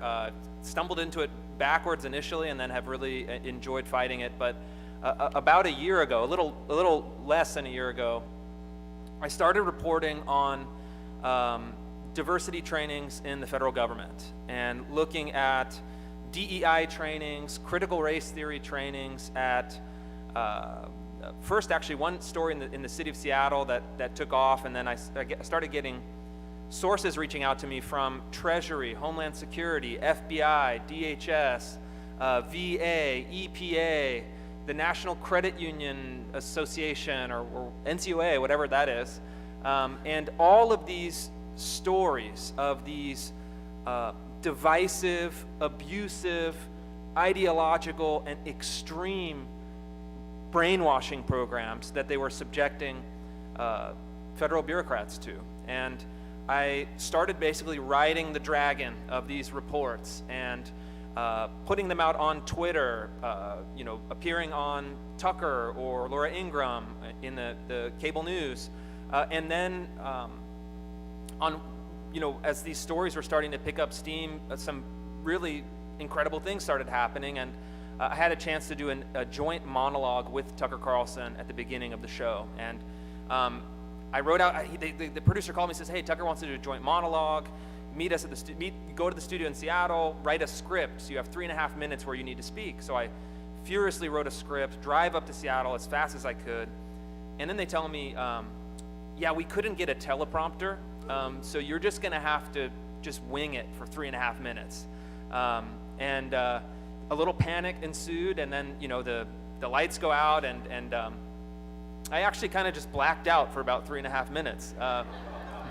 I really don't remember what I said, but I remember finishing that monologue, and at the end I said, I call on President Trump, very dramatic, I call on the president to immediately abolish all of these critical race theory trainings from the federal government. And I had this feeling that something was about to happen. And the next morning I get a call from a 202 number, and I'm in Washington State, so that's like more of a rare occurrence for me.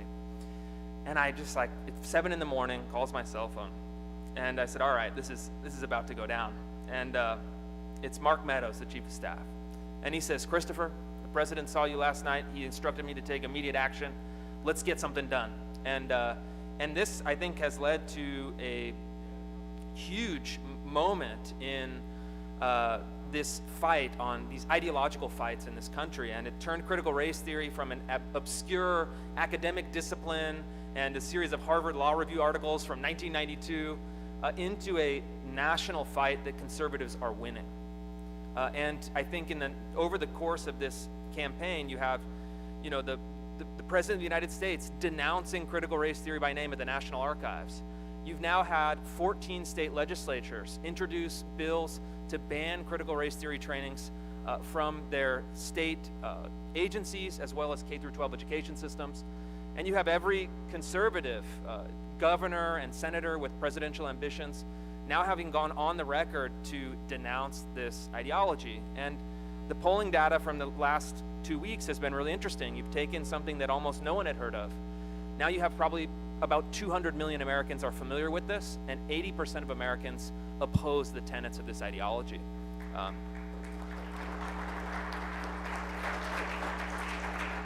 And I think it's an example of leverage. It's like I'm one guy with a set of stories and a set of sources that figured out how to leverage this information and package it into a story and then connect with all of these people who are desperate for good information to act on. So everything from obviously the President of the United States, it's a large megaphone, but also to state legislators. And then also now what we're seeing is parent groups across the country going apoplectic at school board meetings to make sure that they're not teaching their kids to hate their classmates because of their racial identities and not to understand the fundamentals of change.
I think with this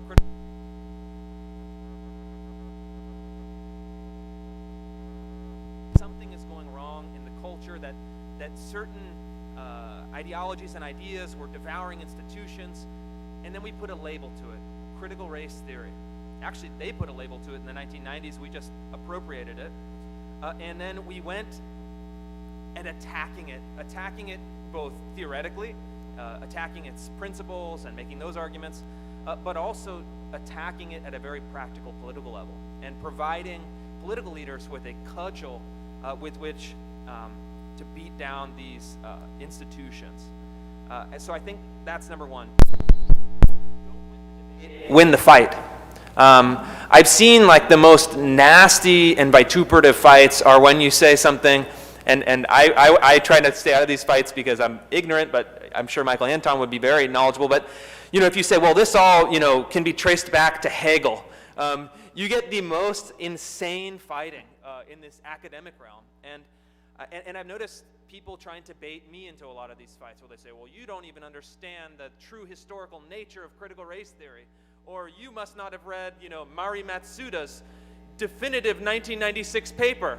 And I just avoid these fights, and I block those people, and I move on, because, there's these like very kind of pathetic and very, angry graduate students that try to fight me on these highly technical, Hegel interpretations, and it's like, I don't have time for this. I don't give a shit about this stuff. For the record, I'm not even on Twitter, so he can't possibly be talking about me. I'm not talking about Anton. And we'll let Michael take on these fights on our behalf. God bless anyone who does it. But I think the important thing is to say for these folks, and people will email me, there are people that are, that are making these cases against you. And it says, all right, well, there are some academics that are ankle biting me on social media, while at the same time we have 14 state legislators banning this ideology in their entire states, representing, 120 million Americans? And, Ron DeSantis and Tom Cotton and Ted Cruz and everyone else who is fighting in the political arena, we are winning in these political fights. We can cede the academic fights to their irrelevant position. Third, tell stories to move people. I think this is the most important thing. It's one thing to make an intellectual case against critical race theory in this example. It's another thing to say, well, critical race theory is a kind of, neo-Marxist framework that derives from critical theory that has now been attached to identity politics and the kind of Angela Davis-style racial radicalism. That's very interesting, but I think it's another thing to say they're teaching third graders in Cupertino, California to deconstruct their racial and sexual identities and then rank themselves as oppressor and oppressed. I think that's a much more effective 15-second soundbite that you can inspire action with. And that's what I've tried to do with a lot of these stories, is to say, they are showing videos, dramatization videos of dead black children to kindergartners, warning them that, quote, racist police could hunt them down and kill them at any moment. I think that is going to move the needle in a much more dramatic way, because like Daniel McCarthy said, it evokes a sense of injustice and brings it down to a tangible piece of information, a tangible narrative. And I think that ultimately that's what, when you get the apoplectic parents at school board meetings that are giving up their, weekday evening to go and try to take this fight, they're not doing so because they have read your brilliant Quillette article, version number 8,000, but because they're sensing that this ideology is tangibly hurting their kids. And we need to make that story known. Fourth, don't point out hypocrisy, change power structures. There is a genre of conservative commentary where we think that if we point out hypocrisy for the next time that we're really going to own the libs. This is like, it's actually, it doesn't work, A, but B, I think it's actually even worse. The hypocrisy is not, the hypocrisy is really the point of all this, right? The hypocrisy doesn't reveal that these people are morally hypocritical. The hypocrisy reveals that they have a position in the real world of practical power that enables them to be shamelessly and openly hypocritical, and you can't do anything about it, right? The point is not to tag them with the label of hypocrite. This is politics. At a certain point, you could probably tag that label to a lot of people. The point is to change the political and the structures of power beneath them that enable them to be hypocritical. Does that make sense? Good. All right. Fifth, and this is like something that I take immense pleasure in, make bad actors pay a price. And I think this is what Andy was saying, where he actually cited two examples for fighting woke capital: Coca-Cola and Disney. And those are, I think they hit all of the previous 4 points. Those are telling stories. It's trying to win the fight. It's making a narrative out of this. And those stories were put out, the Disney one was me. I broke the story on the Disney diversity training. And it was actually really awesome because initially they put out this really pathetic statement saying, oh, this writer has distorted our diversity training program, which is extremely glorious, and we can't possibly be racist because we made the film Black Panther. And it's like, so Disney, the woke Disney is trotting out the I have black friends defense. And And you realize the absolute pathetic and craven nature of these ideologies, that even the mega $330 billion Disney corporation that literally tells stories for a living is trotting out this absolute trash PR statement that shows that they knew they were on indefensible grounds. And I said very calmly, well, I actually annotated their statement with footnotes saying why it was all kind of bullshit. And then within 24 hours, some smart person at Disney just deleted their entire anti-racism program from their internal website. Gone. And of course, I gleefully, tweeted that out. And it's probably going to come back, right? But it shows that you can even leverage these huge corporations by making them pay a price. And there's a lot of ways you can do that. You can make them pay a price through PR, through media, through legislation, through policy, through shareholder activism. But figure out where the weak points are and leverage them as much as you possibly can. And I think that a lot of this stuff is figuring out how internal power works. And I've been trying to answer this question. Disney was my first story. I'm going to be now doing a series of stories on woke capital. The next in my crosshairs is a large defense contractor. We're going to see how that goes, I think probably Wednesday of next week. But we're going to start going after these people and trying to raise the price in a way that is meaningful and in a way that starts to change the decision-making incentives. Because what I think is happening internally through my reporting and preparation for this is that you've created a DEI bureaucracy that was referenced in the last session. And for many years, conservatives said, oh, look at all these fake majors, like, the grievance majors and the kind of social justice majors. Look at these fake college majors, and these kids are never going to get a job when they graduate, ha, ha, ha. What we've seen is that these fake college majors have turned into fake jobs to promoting fake ideologies.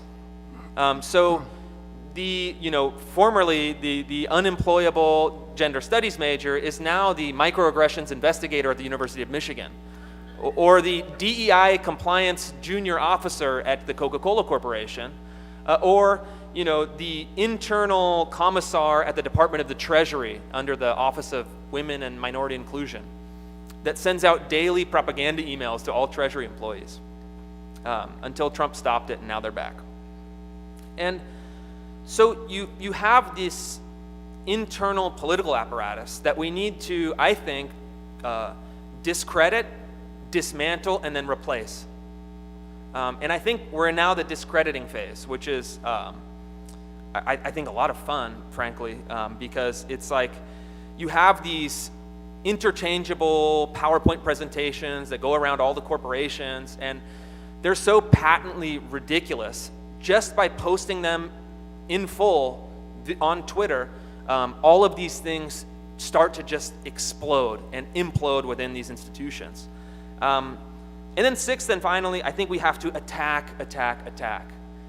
It's one thing to try to understand these things perfectly intellectually, or try to understand them perfectly as a policy matter, but sometimes you just have to throw the hand grenade into the enemy camp and see what happens.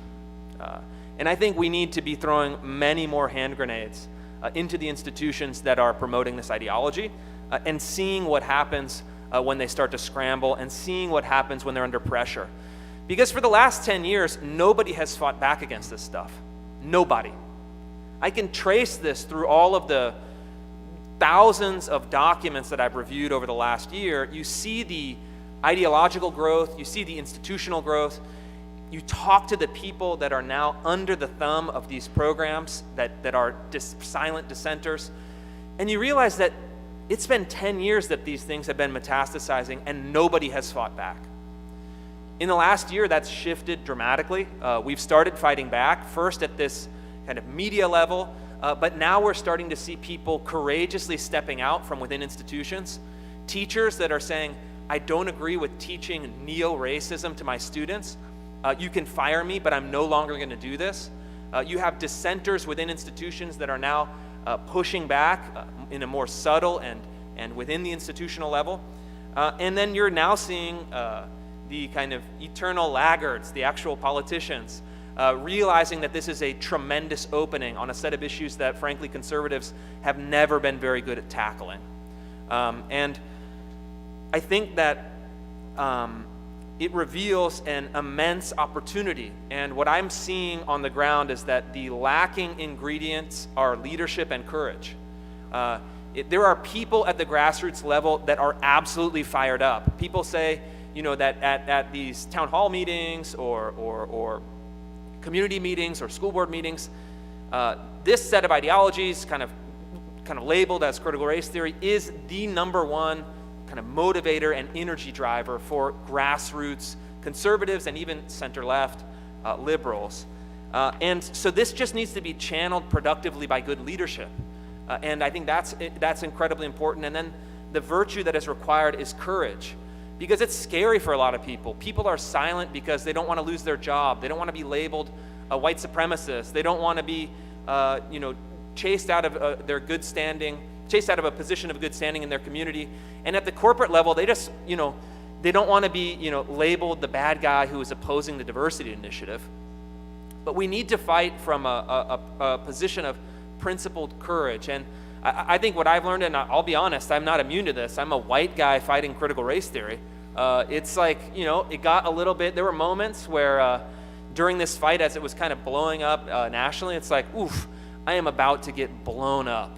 I mean, some harrowing and kind of scary times, because it was certainly the first time that I was going through this, but something kind of strange happened. It's like I focused on the substance. I revealed the actual stories, the truth of what's happening in real life, and none of the counterattacks have ever laid a finger on me.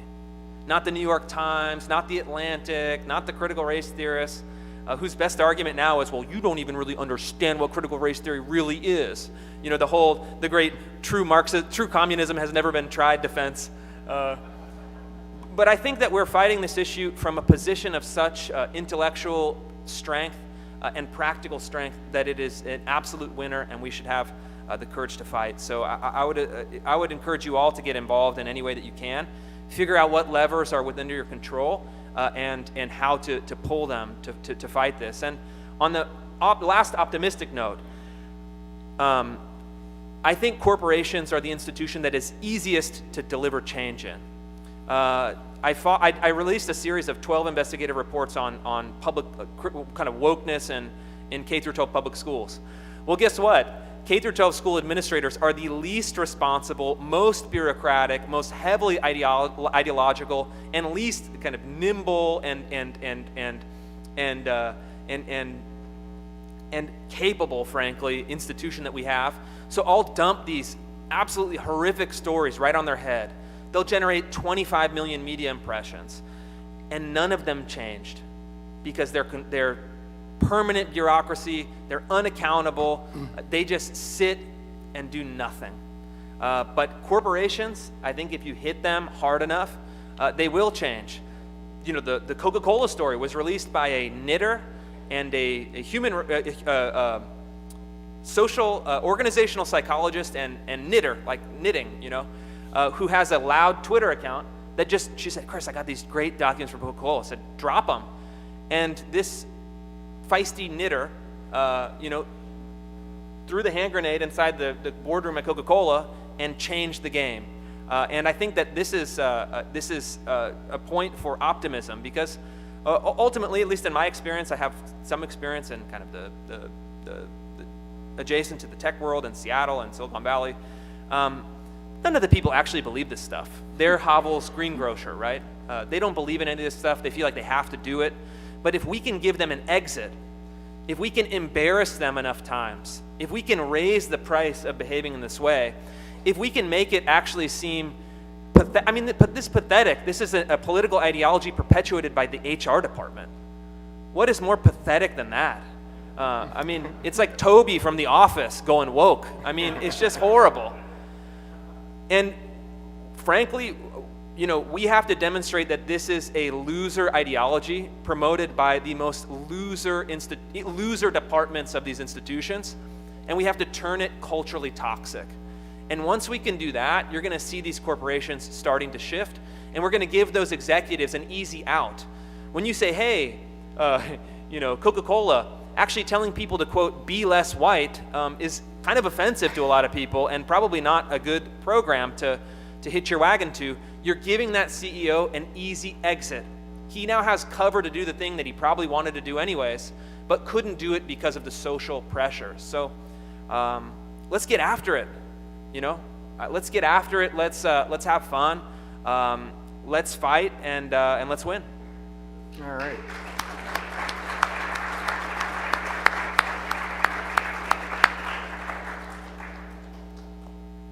Right.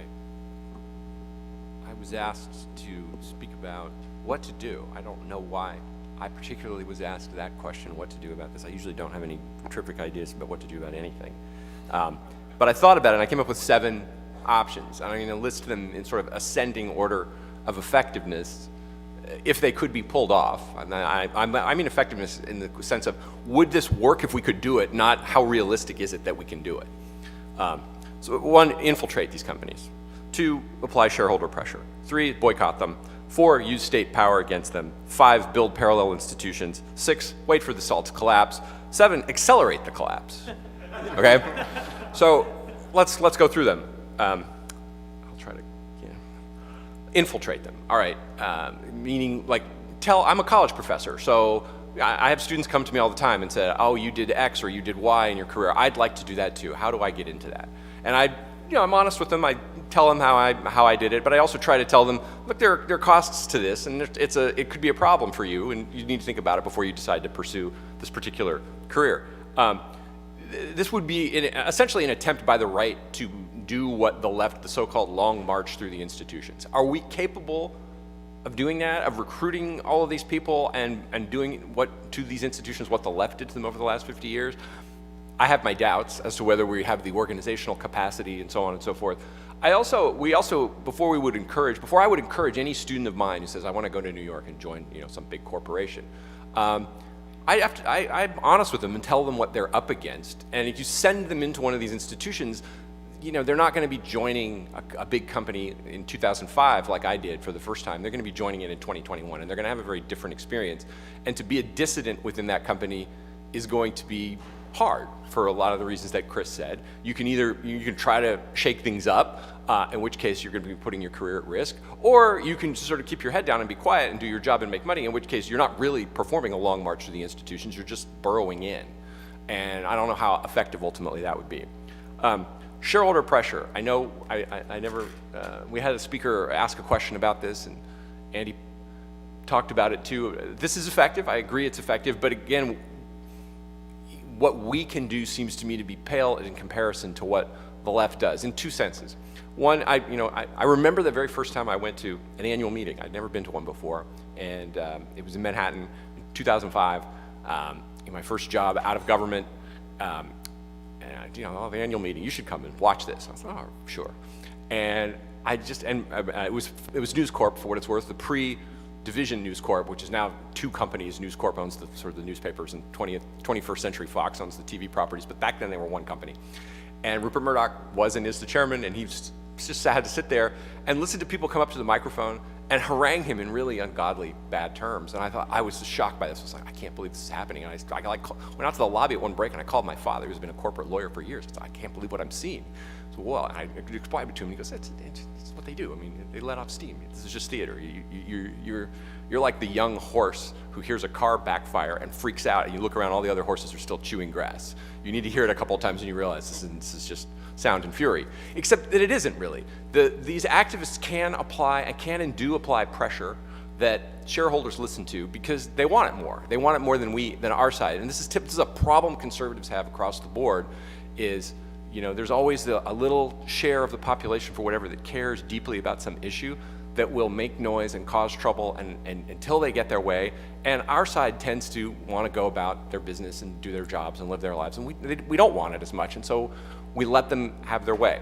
And the other problem on the shareholder pressure is, Andy talked about, my last job, I assume for the rest of my life in corporate America, was at BlackRock, of all things, which is, as Andy said, the number 1, 2, or 3 shareholder in most companies. It's a humongous firm and with enormous outsized power. When I left 5 years ago, was it 5? I guess it was 4. At BlackRock was $4.7 trillion under management, AUM. It's 9 today. In 4 years, it's almost doubled its AUM, right? Its power just keeps getting more and more immense. BlackRock famously, for the longest time, didn't used to vote its shares, right? And they turned on a dime at a certain, I don't know exactly when, but they turned on a dime and said, no, we're not only are we going to vote our shares, we're going to vote them only in the terms that have been described here. Like BlackRock never takes a stand for anything conservatives care about, ever. They often take stands for things conservatives oppose. I'm all for applying shareholder pressure wherever possible, but we have to keep in mind that the other side's ability to apply it, both through these institutional investors and through the activists who simply care more, is greater, I think, than ours. The third is boycott them. Azerrad said earlier, conservatives don't boycott. In general, I think he's right. I mean, it's first of all, because we don't care as much. The left cares more. So, if you want to, it's hard to boycott. You got to keep a list of all the things that you won't buy. I have friends of mine going back years who say, I'm not going to buy anything made in China. First of all, try finding something that isn't made in China. Okay, but let's say you can. You can keep extensive lists. You're going to have to look at the packaging on every decision you make, and who's going to, some people who really, really care are going to go to that length, that effort. But very few, I think, are. It's hard. I don't see us mass mobilizing our side to do that. Now there are these recent exceptions. I know a lot of people were ticked off at Coke. I remember. I read emails from people. I'm never drinking another one of their products again. And it's enough, I guess, to at least scare Coke or hurt them temporarily. I don't know how long that's going to keep up and that's going to last. But I would say, though, if we could do this, if we could actually organize this to say, you do this, we'll boycott, or we'll, it would work. It would definitely work. And maybe Azerrad's point, conservatives don't boycott, maybe that's true up until the point that it isn't. Maybe people will start to get fed up enough that they'll say, I mean, look, I grew up in California. I've been going to Disneyland since I was a little kid. I took my daughter there, 5, 6 years ago, and my son's never been, and at this point, I don't think I would ever go. I just, first of all, I don't know that he cares that much. If you kind of grow up on the product, maybe you do. But that's a personal decision that I made. Is that going to be enough to mobilize conservatives more broadly? I think it could be if we put some more energy into this. The fourth, use state power against these companies. Now, this is a particular problem for conservatives because of their ideology. They will say, and they often do say, these are private companies, they can do what they want, sort of. We can't interfere in the judgment of the market, and so on and so forth. Well, it was a Republican, albeit a progressive Republican, that the Claremont Institute has mixed feelings about, I will say, named Teddy Roosevelt, who used state power to bust trusts that had accumulated too much authority over the economy and society at the turn of the prior century. Republicans have been completely allergic to using state power in this way, even against companies and industries that are absolutely there. Sorry, I can't think of a better term for it, not one that is in any event more accurate. They're enemies, right? They won't do things that are in the public interest against companies that are their personal and political enemies and that act against the public interest because of this ideology. So overcoming that ideology is going to be hard, but I think that's something that, to borrow from Chris here, we can win the debate on that. I don't know if we can win the fight. I mean, because I think the arguments that the so-called conservatives have on this is actually quite stupid. The debate is fairly easy to win. Getting actual people elected who are willing to use state power is harder. I've heard, we hear promising noises sometimes from the Senate, from Hawley, from some others. Most of what they propose actually looks like fairly weak tea. Now that could be just the beginning, and the further along we get into this process, the worse it gets, the more they're going to propose very serious things. But usually when you get a bunch of conservatives together and say, well, we're gonna go after big tech, or we're gonna do X, or we're gonna do Y, you got to look at the actual text of the bill. It's quite weak. The fifth was build parallel institutions. Now this is, of course, borrowing from the which has become now just a joke phrase, well, build your own Google, build your own bank, build your own country or society, and so on. It's become, the libertarians, it's been used to say that, I think, they still say it in earnest, but now one hears it more as a taunt back at them, at the stupidity and shallowness of their arguments. That sounds very hard to do, and it would be very hard to do. On the other hand, as a believer that often good things arise from necessity, I think if and as capital and these big companies become more and more woke, this is going to become a necessity. Well, the more people get unbanked, somebody's going to come along and say, I'm going to build a bank that's going to allow you to put your money in, and I'm not going to go scour your Twitter to see if you've said a bad word before, and so on. I think this could happen. Now, then what will happen, of course, is the regime, which is a combination of the government and these woke capital institutions, will find a way to lock these parallel institutions out of the systems to make them unviable, which means that they're going to have to turn the screws of their tyranny to a much greater degree than they've done so far.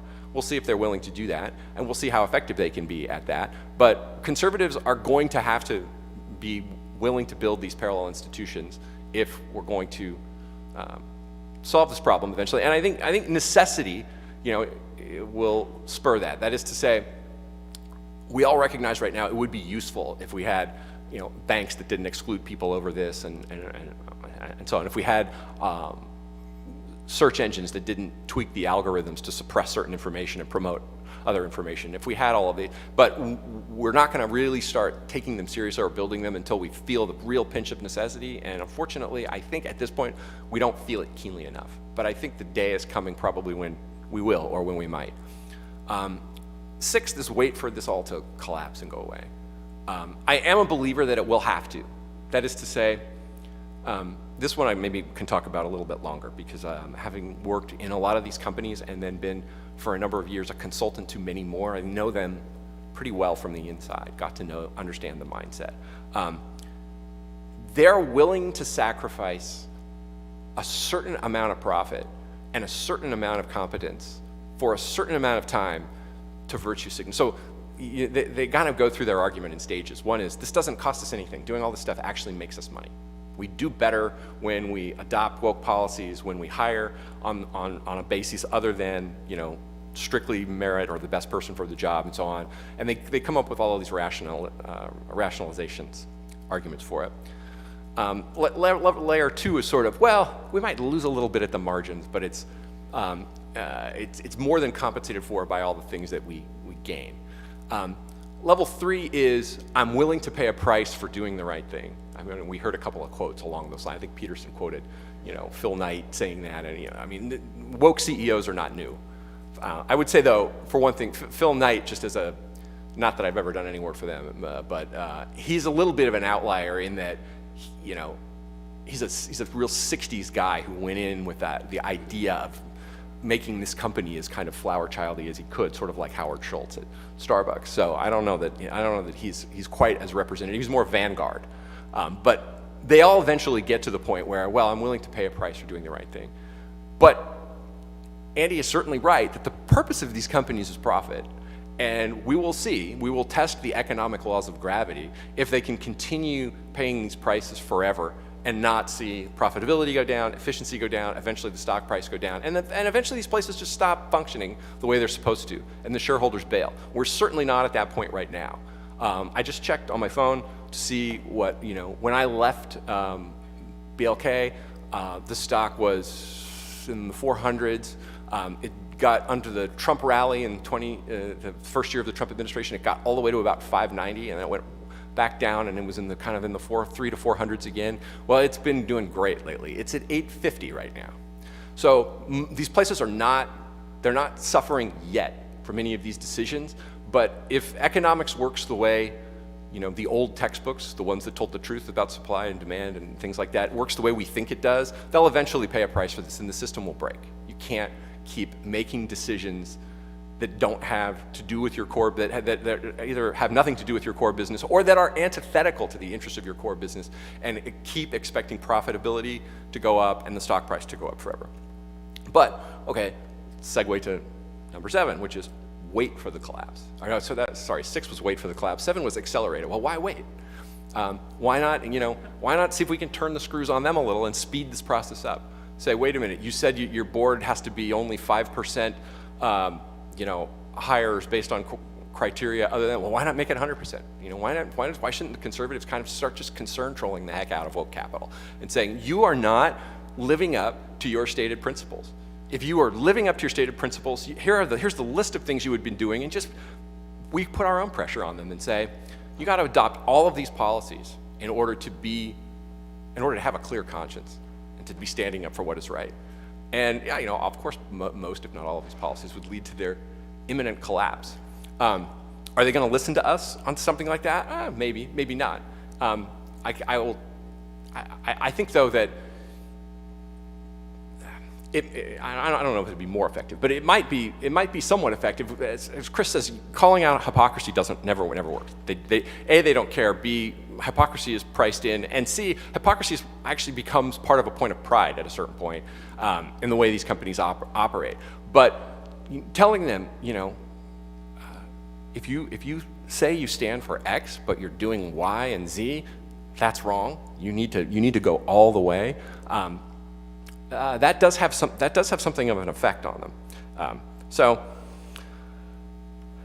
now, all of that, I think, as I said, an ascending order of effectiveness in the sense of would it work or could we pull it off? Not in the sense of could we pull it off.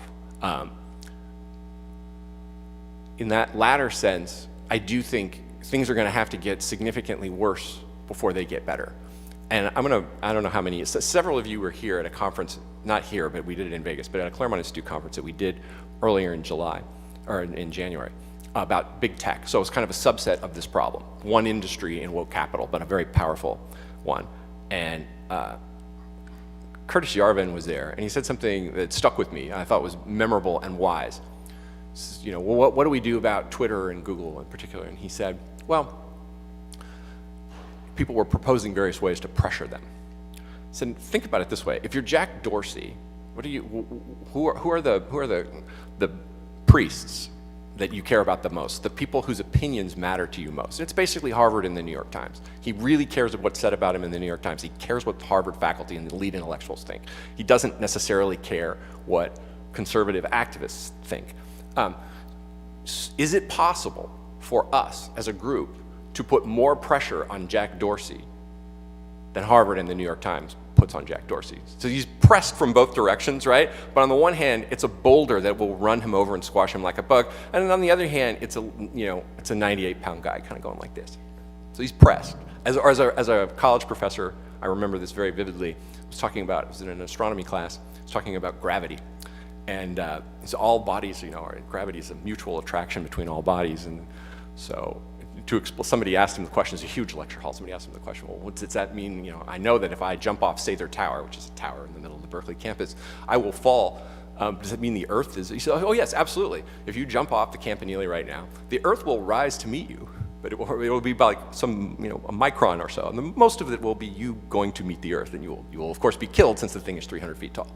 It's the same sort of pressure that's on Jack Dorsey. We can apply some pressure, but we can't come even close to the amount of pressure that the parallel institutions apply. And that's, to me, the fundamental problem. Until and unless people feel either probably some combination of outrage, exhaustion, and necessity that they can't tolerate this anymore. And then they'll really start putting the pressure on these companies. Until then, knowing these places from the inside, I don't expect them to change. Right now, they don't fear us much at all. I think Chris probably thinks that they do because he's put a ton of pressure on them. I mean, he's maybe the counterexample to what I'm saying is he's put a ton of pressure on them and gotten them to. But to me, it's still kind of in the early game. But that's what we would need to do to actually fix these problems or address these problems in any event.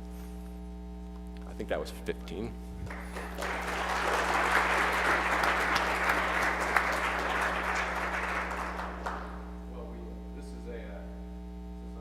On. Thank you. This is a smart, sophisticated audience. You've all noticed we're well over time, so let's just ask a couple questions quickly, and then we can make sure we eat lunch before 3. Yeah. Thank you all so much. My name's Jonathan Berry. I'm just a lawyer here in DC. Wanted to ask along those lines, it seems like part of the issue here part of the obstacle to achieving many of the sort of the numbered lists that our speakers spoke to was a lack of willingness to leverage the law against private companies. So with a lot of ESG investing, for example, is in fact tightly circumscribed by ERISA, to give that as an example. And critical race theory inflected trainings typically constitute a hostile work environment under Title VII. Our firm, our founding partners, sent a letter to Coca-Cola on its violation of the Civil Rights Act of 1866. That got a lot of attention. What can be done to reconfigure the sort of the ecosystem of the conservative movement in terms of this little movement's institutions and structures to increase that willingness to use the law, which is often a real ally?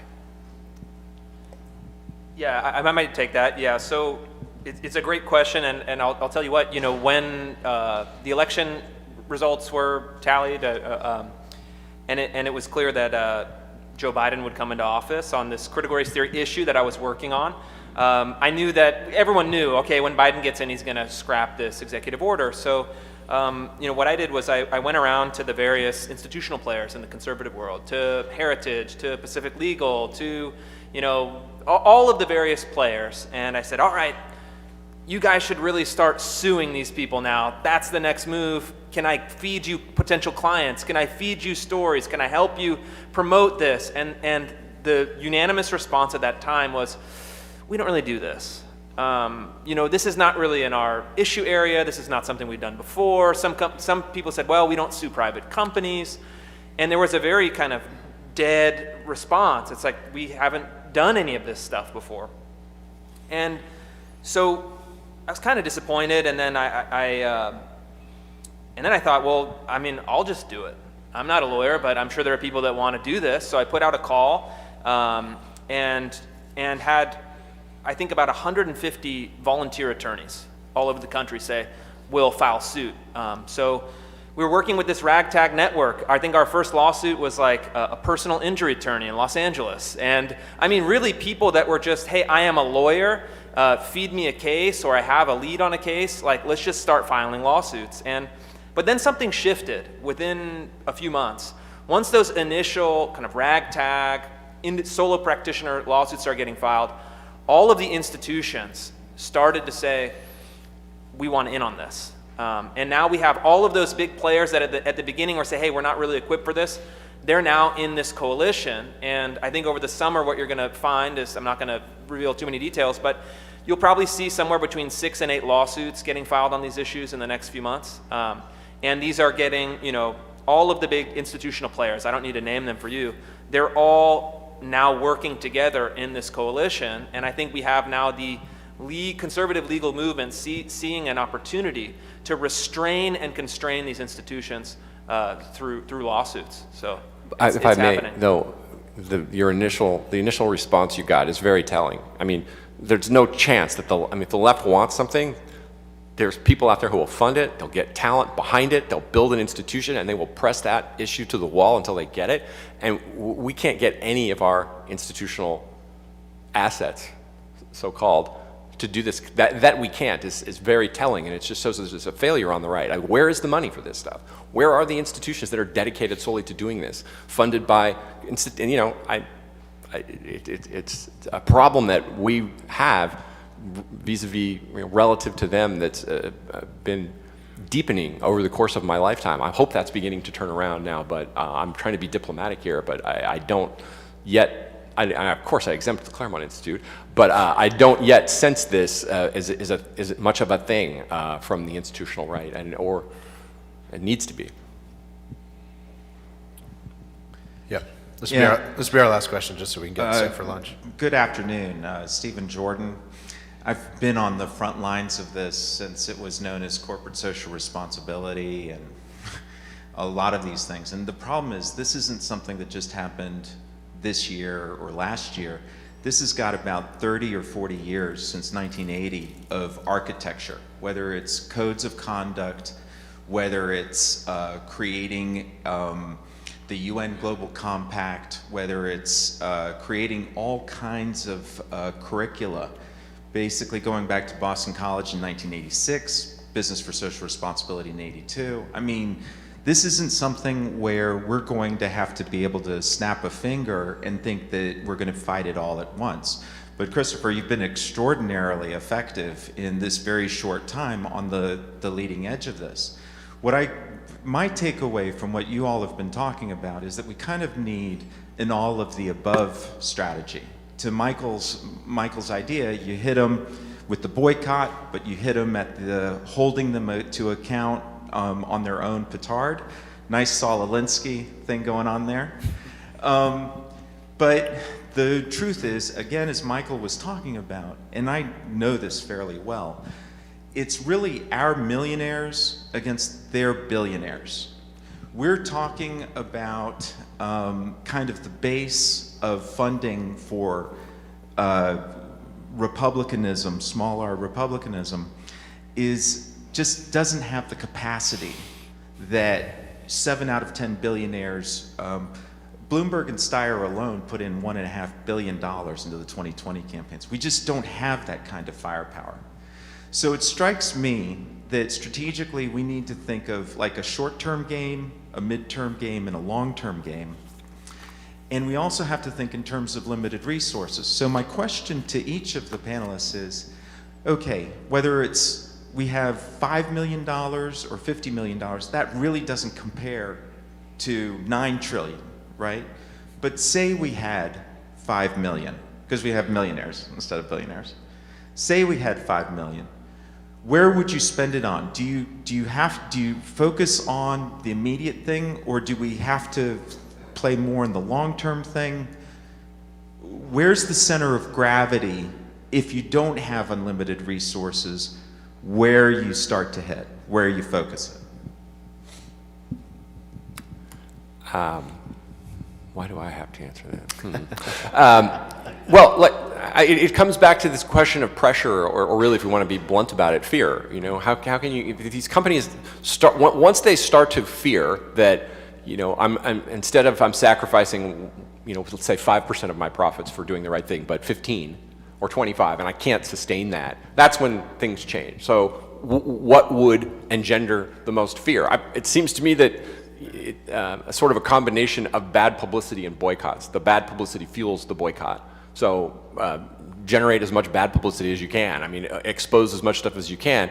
And let's see if we can't change that dynamic that David correctly pointed out earlier, that, you know, conservatives just don't boycott. Say, look, you need to. Like this was called the Center for the American Way of Life. The American way of life depends on you actually taking a political stand on what you buy and how you spend your money, because these companies are against your way of life. We have not even begun to try to motivate our side around that yet, and we need to if we're going to have any success at this. You know, a lot of people talk about how it's very difficult to influence these companies with a small amount of money or a small amount of spending, or an unofficial boycott as opposed to what the left does with their official boycotts. But I have to tell you, if you're the CEO of a company, or you're running, let's say, the North American division for Coke, your sales are down 2 to 3%, you're worried. Your sales are down 5 to 10%, you're wondering what your next job's going to be. I mean, we can have an impact on these companies and the direction they take with a whole lot less than what the left is using. And I think that's really what happened with Coke recently. Was as I said, was that poll came out saying 37% of consumers would buy less Coke. Hell, I'm buying Diet Dr. Pepper, and for those of you who haven't tried it, it's a hell of a lot better than Diet Coke. I mean, it actually tastes like Dr. Pepper. But I mean, I'm buying less, and I don't know that it's having a big effect, but I think if enough of us are taking those, it's almost like the invisible hand in reverse. You know, the invisible, well, no, maybe it is the invisible hand of Adam Smith working to actually change the conduct of these companies. It doesn't have to be massive. No, and Chris has shown that with some engagement of people's righteous indignation and some appeal to their sense of injustice, you can do a lot with a little if you really focus on media and strategic communications too. So that would be an adjunct, I think, where a little money would go a long way. And it's a place where the left plays very well and very effectively. And it doesn't always take $1 billion. It can take, you know, 5 million can be pretty effective. Well, good. Join me in thanking the panel. Thank you, everybody.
One more time, please. Again, for the benefit of our video feed and the live streamers, if anyone doesn't know this already, out across the country, I'm Ryan Williams, president of the Claremont Institute, publisher of the Claremont Review books and The American Mind. It's my pleasure today to introduce our final speaker to give our keynote lunch address, J.D. Vance. J.D. is, of course, the author of Hillbilly Elegy, the 2016 book that swept the country and in many ways was an interesting precursor to the rise of Trump. It was a memoir and reflection of J.D.'s rise from Greater Appalachia in southern Ohio to the Marine Corps, to the Ohio State University, and then finally to Yale Law School. J.D.'s book, of course, last year was made into a major feature film by Ron Howard, and I hear it's excellent, though I haven't seen it. It debuted on Netflix. J.D. didn't stay in the Northeast. He went out to Silicon Valley for a time, San Francisco. He wasn't content to practice law and disappear into that machine. He founded a nonprofit focused on the Rust Belt, Our Ohio Renewal, and he's the co-founder of Naria Capital, a venture capital firm based, surprisingly for these ventures, in Cincinnati, where he lives with his wife and 2 children. JD, I'm told, or I read, has formed an exploratory committee to investigate a Senate run in Ohio. One of the more thoughtful and spirited commentators on what currently ails America, what we ought to do about it, how the right ought to orient itself. The future of the right is very at the top of the mind of everyone at the Claremont Institute and the Center for the American Way of Life. So we're lucky to have JD weighing in on these issues nationally, and we wish him all the success, and we're very honored to have him speak to us today. JD.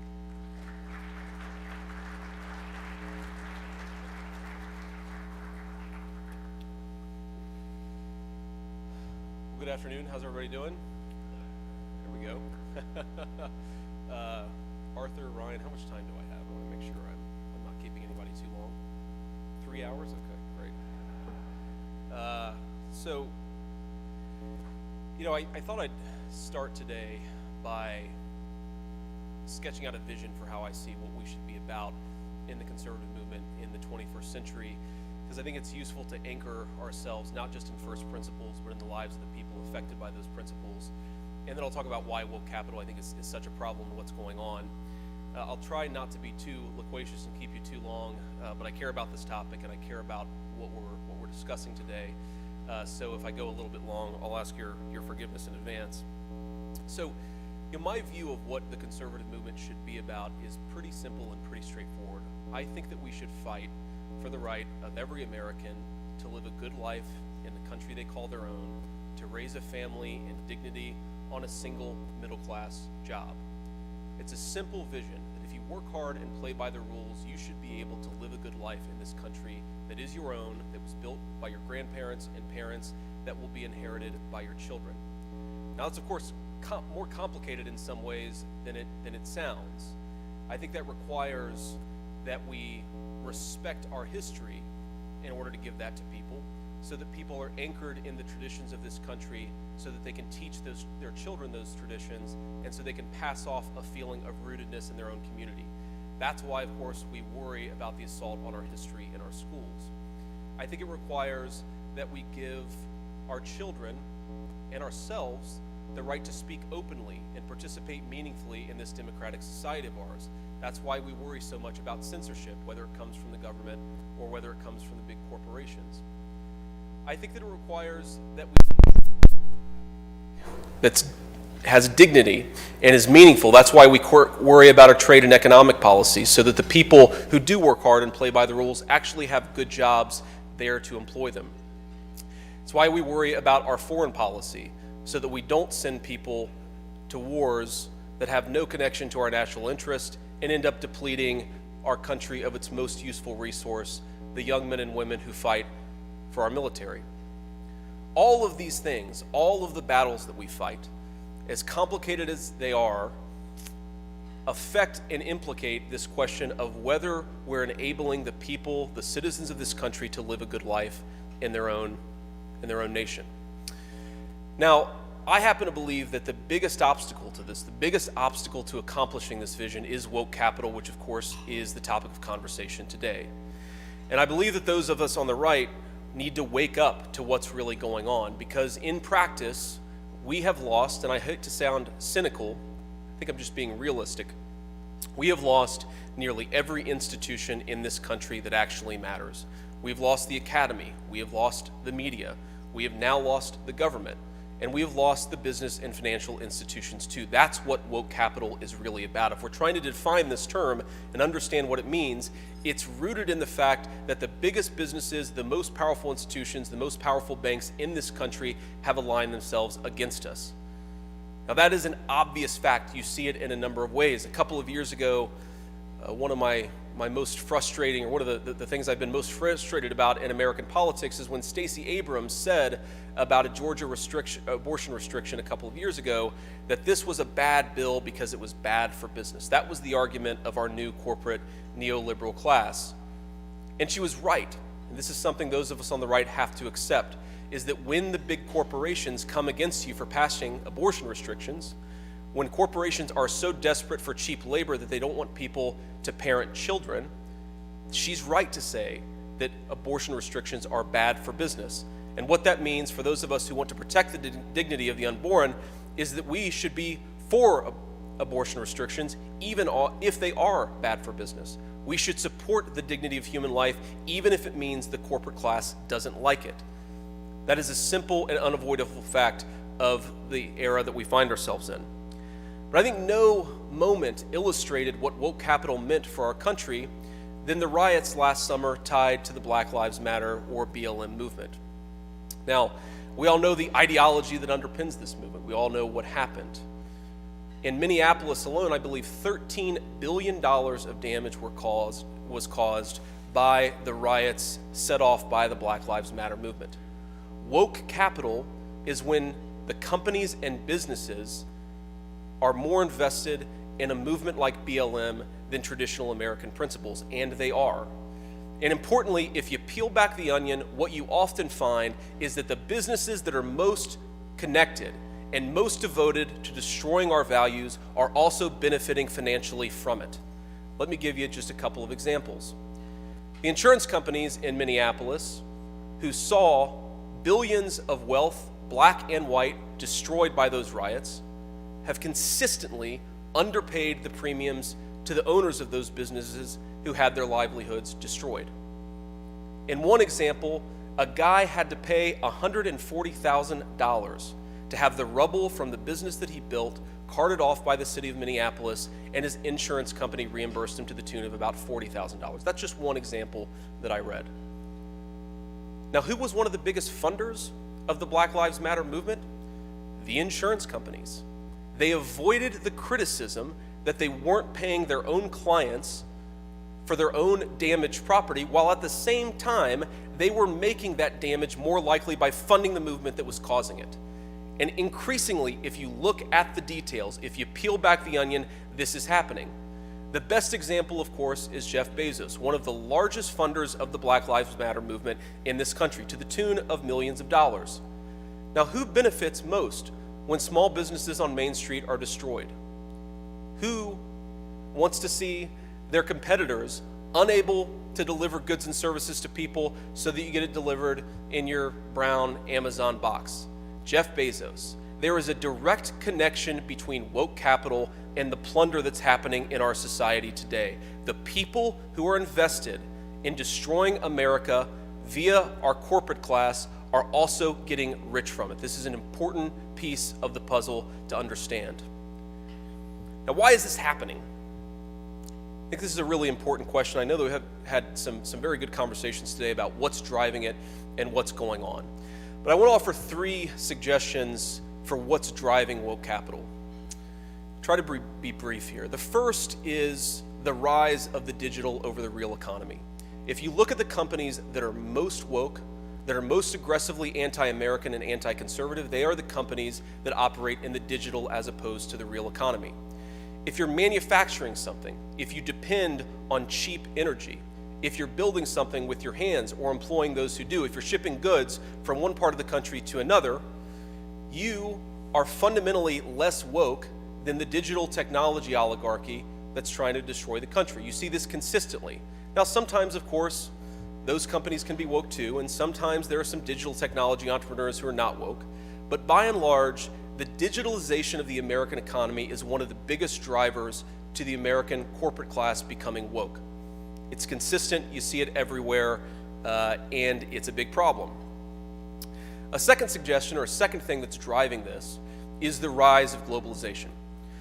So the companies that are most invested in the American nation state, in the people who live here, in the laborers that build and make our goods, those people tend to be far less woke than the people who are employing people overseas, who are more invested and more committed to overseas regimes. Now, I've heard of a banker who was asked by a union leader, don't you worry about all the projects that you're funding that are causing the destruction of American jobs. You're shipping jobs overseas, you're funding the Chinese regime, you're making it easier for the Chinese middle class to rise and harder for the middle class of your own country. And the banker's response was telling, and I think we should take it to heart. He said, I have international shareholders, I have international customers, I have international investors, and I have international clients. I am not an American company. Why do I care about America more than anyone else? That attitude is driving a lot of the woke corporate class. Because when you're invested in American workers, when you depend on American customers, when American consumers have more power over you than the Chinese regime, if your laborers are people in my hometown of Middletown, Ohio, and not Chinese slaves over in China, then you are fundamentally more attached to the American nation state. You can't criticize it in the same way, and you face different incentives. So the rise of globalization, the rise of a new corporate class that's more invested in regimes overseas than in their own country, is another big driver of woke capital. And the final thing I'd point to is that the capital allocators themselves are going woke. This is the third and maybe the most important point that I'll make. All across our country, we have nonprofits, big foundations that are effectively social justice hedge funds. The Ford Foundation has $14 billion in assets under management. Their leadership is serving on many of our corporate boards, and of course the corporate boards of some of our biggest companies are serving as the leadership of the Ford Foundation. The biggest projects that they're investing in are critical race theory. They're investing in the racial division all across our country. They're invested in all of the progressive social causes of the moment. One of the biggest investors to the Black Lives Matter movement that destroyed many of our towns and cities last summer. Now, if I want to sell my house, or if a middle-class American wants to sell their house and they make, say, $200,000 on the sale, they have to pay tax on that $200,000 of money that they made. But if the Ford Foundation sells $200 million of real property in an investment transaction, they pay zero tax, because our public policy has enriched and prioritized the foundations and the nonprofits that are destroying our country. Now, why does this matter? This matters because if you're in my business, I work in venture capital, if you work in private equity, if you're a hedge fund manager, or if you're just a business that needs money to operate your business, you have to go to these people to get the capital to do what you need to do. And of course, the biggest capital allocator, or at least one of the biggest capital allocators in the world, is that woke social justice hedge fund known as Harvard University, which has over $120 billion under management, which funds some of the most destructive ideologies all across our country, which literally trains the next generation of priests in the woke seminary that's dominating our professional class. That university's endowment pays not $1 of tax. It has no obligation to draw down the principal. It is literally ammunition for the left. And we, through our public policy, have given that endowment more power.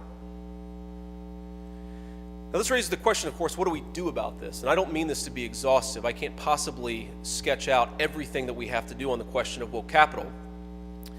But I think there are some obvious solutions, and it should start from a fundamental premise that if you are fighting the American nation state, if you are fighting the values and virtues that make this country great, the conservative movement should be about nothing if not reducing your power and, if necessary, destroying you. We cannot let the people who are driving this country into the ground continue to benefit from special privileges, from tax breaks, from subsidies, and from liability protections. That is the simple rule that we should follow. $120 billion of Harvard University endowment is ammunition for our enemies, and we can't let the enemy have that much ammunition or we're going to lose. It's that simple. This principle should guide all of our policy response. If you cannot go after the pocketbook of these people, if you cannot make them pay, then you are accepting defeat. It's that simple. We're never going to beat them unless we go after them. A few ideas on this front. The first is that we should eliminate all of the special privileges that exist for our nonprofit and foundation class. Why is it that if you're spending all your money to teach literal racism to our children and their schools, why do we give you special tax breaks instead of taxing you more? If we're serious about fighting this problem, why do we give the companies, and by the way, the foundations are used by liberal donors as tax havens for themselves. When Biden raises taxes, they won't pay the brunt of this. They'll give all that money to the foundation. The foundation will use it to push their progressive agenda. They'll be saved from the consequences of the tax increase, even as it will empower institutions that hate us. We need to stop that. The decision to give those foundations and those organizations special privileges is a decision made by public policy. It was made by man, and we can undo it. We just need better public policy and a willingness to actually go after them. We need to reorient our entire economy towards the real economy and not the digital economy.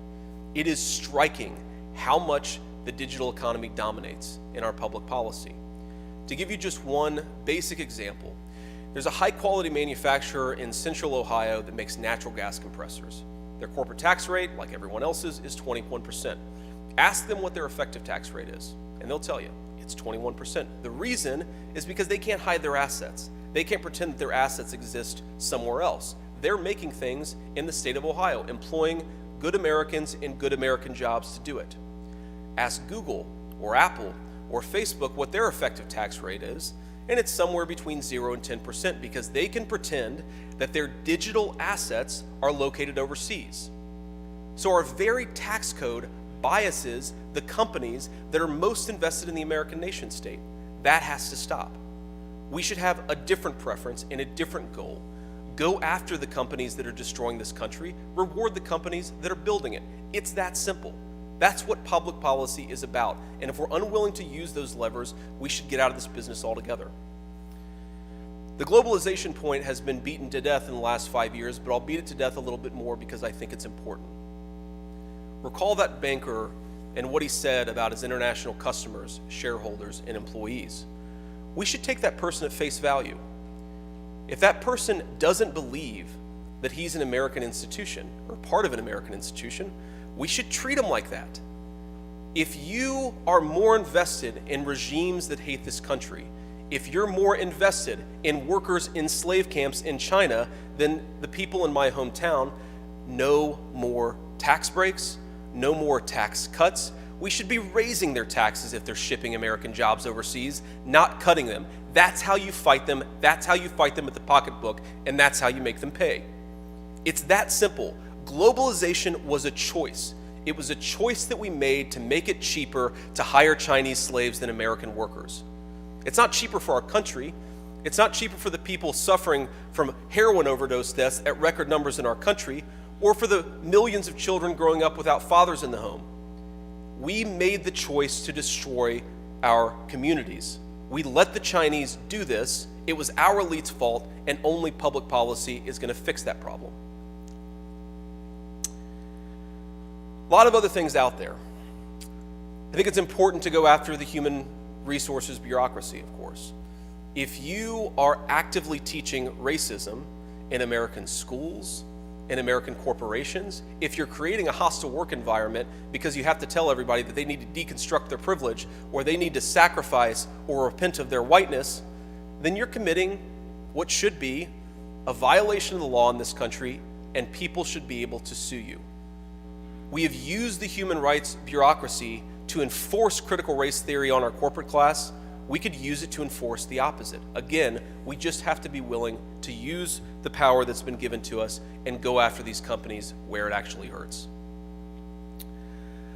I'll say one final thing, and then I'll let all of you get out of here. I'm a realist, but I'm also very hopeful about this country because we have a constitution, and we have a constitutional republic created by that constitution, and that gives the people, that gives us the power to fight back against woke capital. Every time, and I get so annoyed at this, that I see congressional Republicans haul Google or Facebook or Amazon or whoever it is before their committees. They whine at them, they complain at them, they criticize their practices, but we're so unwilling as a movement to actually do anything. It's not enough to tell Google, you're being bad. Clearly, they don't stop being bad. We have to punish them for being bad. If they're going to keep on fighting against us, then we have to fight against them. That's simple. We have to be willing to use the power granted to us by our constitutional republic. I'm reminded of one of my favorite quotes. It's an Abraham Lincoln quote from 1862, of course, at a period in this country that was much darker than the one that we confront today. The fiery trials through which we pass will light us down in honor or dishonor to the latest generation. We, even we here, hold the power and bear the responsibility. It may not be as bad as it was in the 1860s, but we're all going through a fiery trial. The people in this room are the people who are going to be at the vanguard of a conservative movement that actually fights back against our enemies instead of just taking it. Now, I was the butt of criticism made in the high-quality conservative journal called The Dispatch. I'm not sure if it was Goldberg or David French that criticized me, but the criticism was, you, J.D. Vance, are too willing to use the means of the left. You want to accomplish a totally different vision of society, but you're willing to use the means that they're willing to use. And I think about that quote, my friends, it's so revealing of how so much of the establishment conservative movement thinks. Because if our enemies are using guns and bazookas, we damn well better fight back with more than wet noodles. We need to use the same means if we're actually going to win this fight. And I'm not in this to lose, I'm in this to win.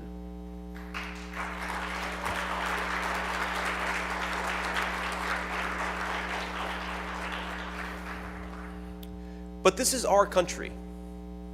The people of this country, whether they know it or not, they depend on the institutions of the conservative movement to accomplish their objectives, to serve their interests, to make this country the sort of place where a good guy, working hard and playing by the rules, can raise his family as he sees fit on a single middle-class wage. That's our vision, and it's up to the people in this room to accomplish it. So I remind you of Lincoln's words, we have the power in this country. We have the power in this constitutional republic, and we bear the responsibility to use it to save this country. Let's get to work. Thank you.